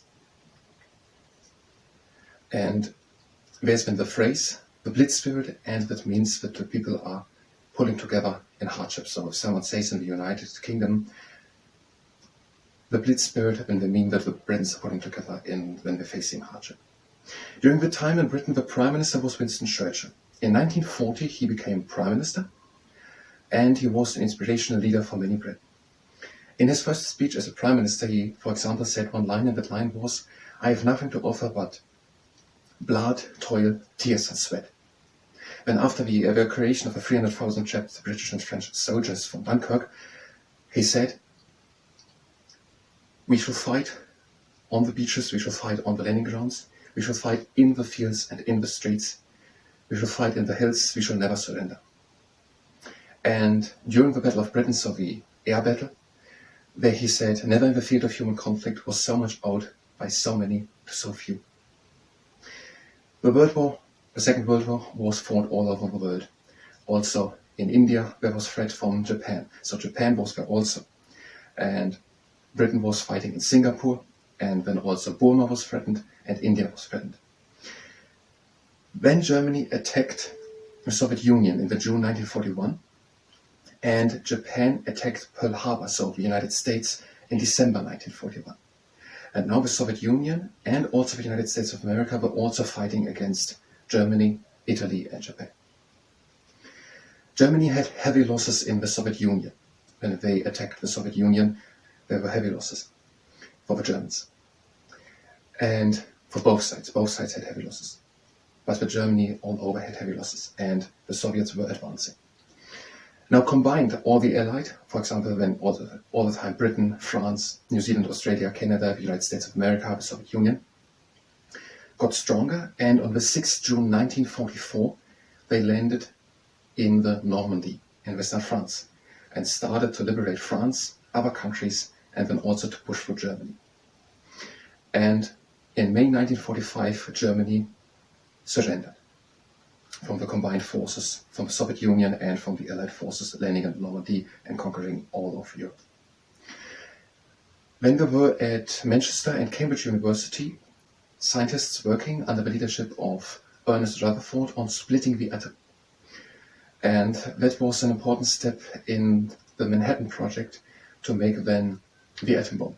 So in the Manhattan Project, the Americans then built the atom bomb, and they dropped two, one on Hiroshima and one on Nagasaki in Japan. And that forced Japan to surrender. So then Japan surrendered in the August 1945. And with that, the Second World War ended. And that is according to the Life in the UK test handbook on several pages, for example, 50 and 51. The Senate of Wales. In the United Kingdom, there are devolved administrations, and the regions Wales, Scotland and Northern Ireland have their own little government and parliament. And in Wales, that is the Senate, previously known as the Welsh Assembly. And in that Senate, there are 60 SMs, Senate members, and they are voted in every 4 years based on proportional representation. In that government, in that Senate, which is in Cardiff, which is the capital city of Wales, where all publications are made in Welsh and in English, because Welsh is spoken by some people in Wales and it is a completely different language. And the people in the Senate, they can make politics for Wales in education and training, in health and social security, and in housing and in economic development. They cannot, that is by the UK central government in London, in foreign affairs, social security, or in defence. And that is according to the Life in UK Test Handbook, page 160. The Shadow Cabinet. In the United Kingdom there's voting happening, and the party with the most votes for it becomes the leading party. That party has the leader, and that person becomes the Prime Minister. And the second strongest party in that all voting becomes the opposition. And the leader of the opposition now selects a few of his fellow members to become the shadow ministers. The Prime Minister is selecting a few of his fellow members to become actual ministers for education, health, or defense. Whereas the leader of opposition just selects a few people and they are becoming then the shadow cabinet, shadow ministers. They are not the real ministers, but they are a bit pretending to be that. And now they are also looking then what can be done in the country. And the real ministers are really doing all these departments, and the other ones are looking for alternative policies, and they are challenging then the ideas of the real ones. And that is according to the Life in UK Test Handbook, page 140. The 6 demands of the Charterists. The first one is that every man has the right to vote. And that happens every year. That's the second one. And that all the regions are equally in the electoral system. That the ballot is secret, so the voting is secret. And that every man also can be voted for as a member of parliament. That every man can stand as a member of parliament. And the sixth one, that members of parliament are getting paid. At the time when the Charterists were doing that in the 30s and 40s, when they were campaigning for that, it was seen then more or less as a failure. But over the course of a century then, most of these things were adopted. And then also after more campaigning, for example, with the suffragettes, and in recognition of the work which women had done in the First World War, when in 1918, women also got the right to vote in the first step, and then 1928 in the same way as men did it. From 1928 onwards, men and women in the United Kingdom could vote if they were over the age of 21, when that was reduced when in 1969 to 18. And that is according to the Life in UK Test Handbook, page 106. The 6 wives of King Henry VIII are Catherine of Aragon, Anne Boleyn, Jane Seymour, Anne of Cleves, Catherine Howard, and Catherine Parr. Catherine of Aragon was a Spanish princess, and she had several children, but only one, her name Mary, survived. King Henry VIII wanted to divorce from her because he wanted a male heir, and he needed the approval of the Pope to do that. The Pope wasn't giving it, and so he broke away of the Roman Catholic Church and founded the Church of England and then divorced her. Then he married again, and he married Anne Boleyn. With her, he had one child, her name Elizabeth. Anne Boleyn was accused of having lovers, and she was unpopular, and she was executed in the Tower of London. Then he married again Jane Seymour. With her, King Edward VIII had a son, Edward, but Jane Seymour died shortly after the birth of Edward. Then he married again. So he married Anne of Cleves. She was a German princess. He married her for political reasons and divorced her soon after the marriage. Then he married with his wife, Catherine Howard. She was a cousin of Anne Boleyn, and she was also accused of having lovers and executed. And then he married Catherine Parr, and Catherine Parr was a widow. The marriage was only short because King Henry VIII died.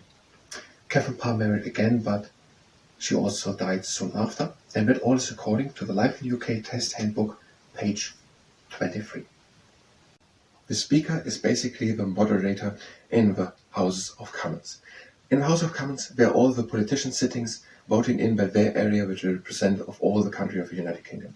And the Speaker is there moderating the debates. He makes sure that all the political parties and all the members of Parliament have enough time to talk, and also that it all goes by following the rules. The Speaker has to be neutral. The Speaker might be him or herself from a constituency representing it, or belongs to a political party, but the speaker has to be neutral. He's voted for in a secret ballot, and on some ceremonies he's representing the parliament. So the speaker basically moderates the whole Houses of Commons, all the politicians, but everyone has a guaranteed amount of right to talk. And that is according to the Life in the UK Test Handbook, page 111 and 112. In the year 1284, did King Edward I of England annex Wales with the Statute of Rutland.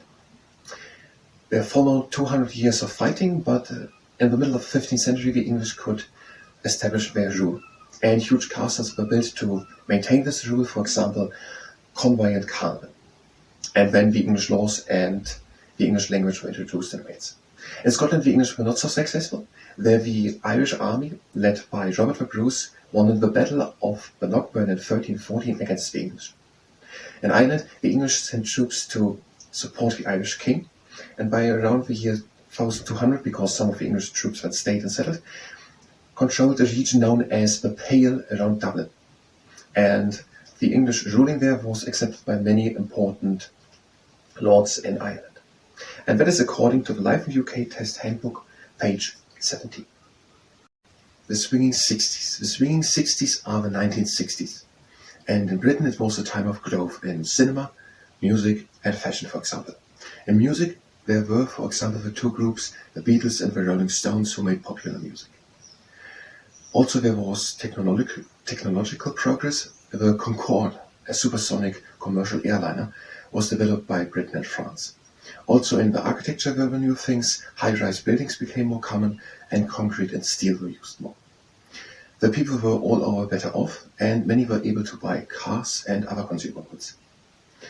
There were laws introduced which ensured that women are getting the same payment in the job as men, and also laws to abortion and divorce were liberalized. And that is according to the Life in the UK Test Handbook, page 55. International institutions of which the United Kingdom is part of, for example the Commonwealth. The Commonwealth has 56 members, and the ceremonial head is the Monarch of Britain. These countries, they have no power over each other, but they're trying to work together to get democracy and development in all these countries. Also is the United Kingdom part of the Council of Europe, and that Council of Europe, they have again no power, but these 47 members, they are making conventions and charters, and one of them, the most famous one, is the European Convention on Human Rights. They were trying to get human rights in these countries. The United Kingdom is also part of the UN, of the United Nations, and there are over 190 countries in it, and 15 of them are in the UN Security Council, and 5 of them are permanent. Britain is one of these permanents, and they are sometimes coming together and making recommendations how peace might be obtained if there's a conflict in the world. And then is Britain also part of NATO, the North Atlantic Treaty Organization, and these are a bunch of countries of Europe, North America, Australia and other countries, and they have agreed upon helping each other if one of them might come under attack. And that is according to the Life in UK Test Handbook, page 123, 24 and 125. The Victorian Age, named after Queen Victoria. She was 18 when she became queen in the year 1837, and she was queen until her death in 1901 for almost 64 years. So the Victorian Age is 1837 until 1901. During that time, the British Empire expanded in Africa and India and Australia and other parts of the world. Many people from Britain left Britain and settled in these other areas of the world. 13 million, the number. There were also people coming to Britain, for example, Russian Jews. And a lot of other things happened. Trading and commerce happened. Industrialization had gone on. The corn laws were abolished in 1847, for example, and 46, and that made it possible that firms were buying grain cheap from other countries and other raw materials also, because the taxes and tariffs on importing goods were abolished. In 1847, when it was made law that women and children can maximum work for 10 hours, so the working conditions got better. Transporting conditions got better. George and Robert Stephenson developed the railway, pioneered in the railway, and a lot of railways were built. For example, the Greater Western Railway from London Paddington Station to the west, to the southern part of England, to the West Midlands and to Wales, That was constructed by Aishmat Kingdom Brunel, an architect who also built bridges and tunnels and railway lines and ships. And some of his buildings, for example, the Clifton Suspension Bridge, are still standing today and are unused. But other things happened also. There was the Crimean War during the Victorian age. The Crimean War was 1853 until 1856. And that was fought Britain and Turkey and France against Russia on the Crimean Peninsula. It was the first war to be covered extensively by photographs and newspaper stories. And more soldiers died from infections which were caught in hospitals rather than from war wounds. And it was also then the time when the Victoria Cross was given out for soldiers who showed valor. There was Florence Nightingale. She was a nurse in the Crimean War in 1854, which she went with, and she treated soldiers in Turkey. And she improved the conditions of his hospitals so that less people died. And then in 1860, she opened in the St. Thomas Hospital the Nightingale Training School for Nurses, the first of its kind. And so she is seen as the founder of modern nursing. Other things also happened. Now there were, for example, Emmeline Pankhurst. Emmeline Pankhurst founded in the year 1903 the Women's Social and Political Union, WSUP, and they were the first one called the Suffragettes. Now the story is, in 1832 there was the first Reform Act with which more people could vote, and in 1867 a second one with which more people could vote. So they needed less property to have a right to vote, and now also people of a middle class of a working class could vote. But women were still completely excluded.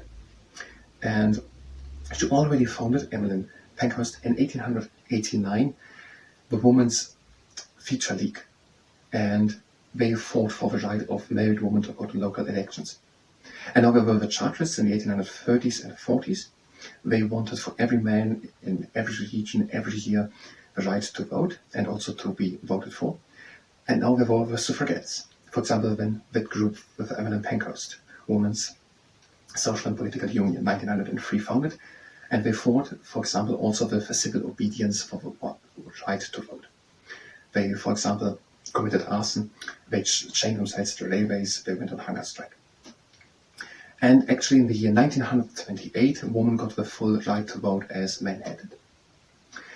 And there were, for example, an authors, for example, Rudyard Kipling, born in 1865 in India, living in the United Kingdom, United States, and India. He wrote, for example, If, which is a poem and which advises people to be calm and patient, even if the people around them are not to return hatred, but not to pretend too good. Or he wrote also the Jungle Book. In 1907, he won the Literature Nobel Prize. Then there was the Boer War in 1899 until 1903 against Dutch settlers in Africa. Many people sympathized with them, also publicly, and some people started to think that maybe the empire has overexpanded, and then over the course of the 20th century, many countries of the empire gained gradually independence, mostly peacefully. And that is according to the Life in UK Test Handbook on several pages, for example, 45. The Vikings were from Denmark, Norway, and Sweden. And in the year 789, they started to raid coastal towns in England and Scotland. They stole goods and they also took slaves. Over time then, some Vikings stayed, but they were then defeated by King Alfred the Great, under whom the Anglo Saxon kingdoms, which were in England, unified.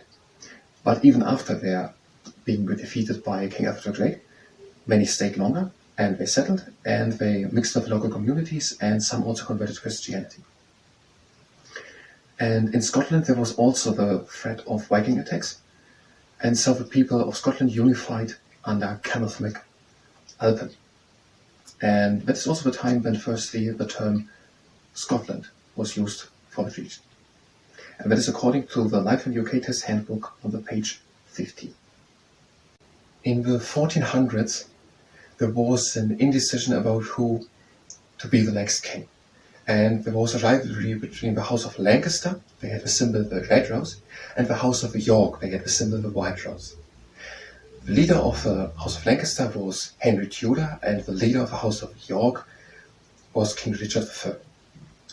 From 1455 for 30 years until 1485, there was a civil war. Then in the year 1485 there was the decision-making battle of Bosworth Field. In that battle King Richard III died, and Henry Tudor became king and was then known as Henry VII, King Henry VII. King Henry VII then married Elizabeth of York. She was the niece of King Richard III, and that united the two families. And they had a new symbol. So out of the red rose out of the house of Lancaster and the white rose out of the house of York became the red and white rose of the house of Tudor, according to the Life in UK Test Handbook, page 21. Theatres in the United Kingdom. In most cities and towns in the United Kingdom there are theatres, and they are playing an important part in the communities. And in these theatres are professionals and also amateur groups performing.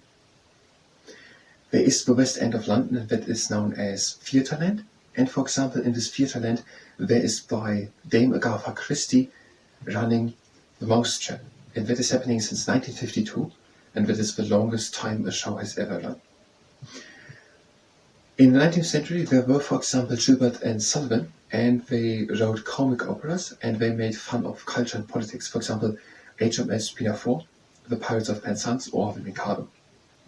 There are also Baron Andrew Lloyd Webber, who together with Sir Tim Rice made Jesus Christ Superstar, Evita, Cats and The Phantom of the Opera. There is a tradition that at Christmas many theatres are producing pantomime, and it is intended that it is fun for the whole family. For example, by this pantomime there are two people playing together a horse. There is then, for example, the Edinburgh Festival, and there are a bunch of festivals in Edinburgh, in Scotland, and the most famous one of them is the Fringe.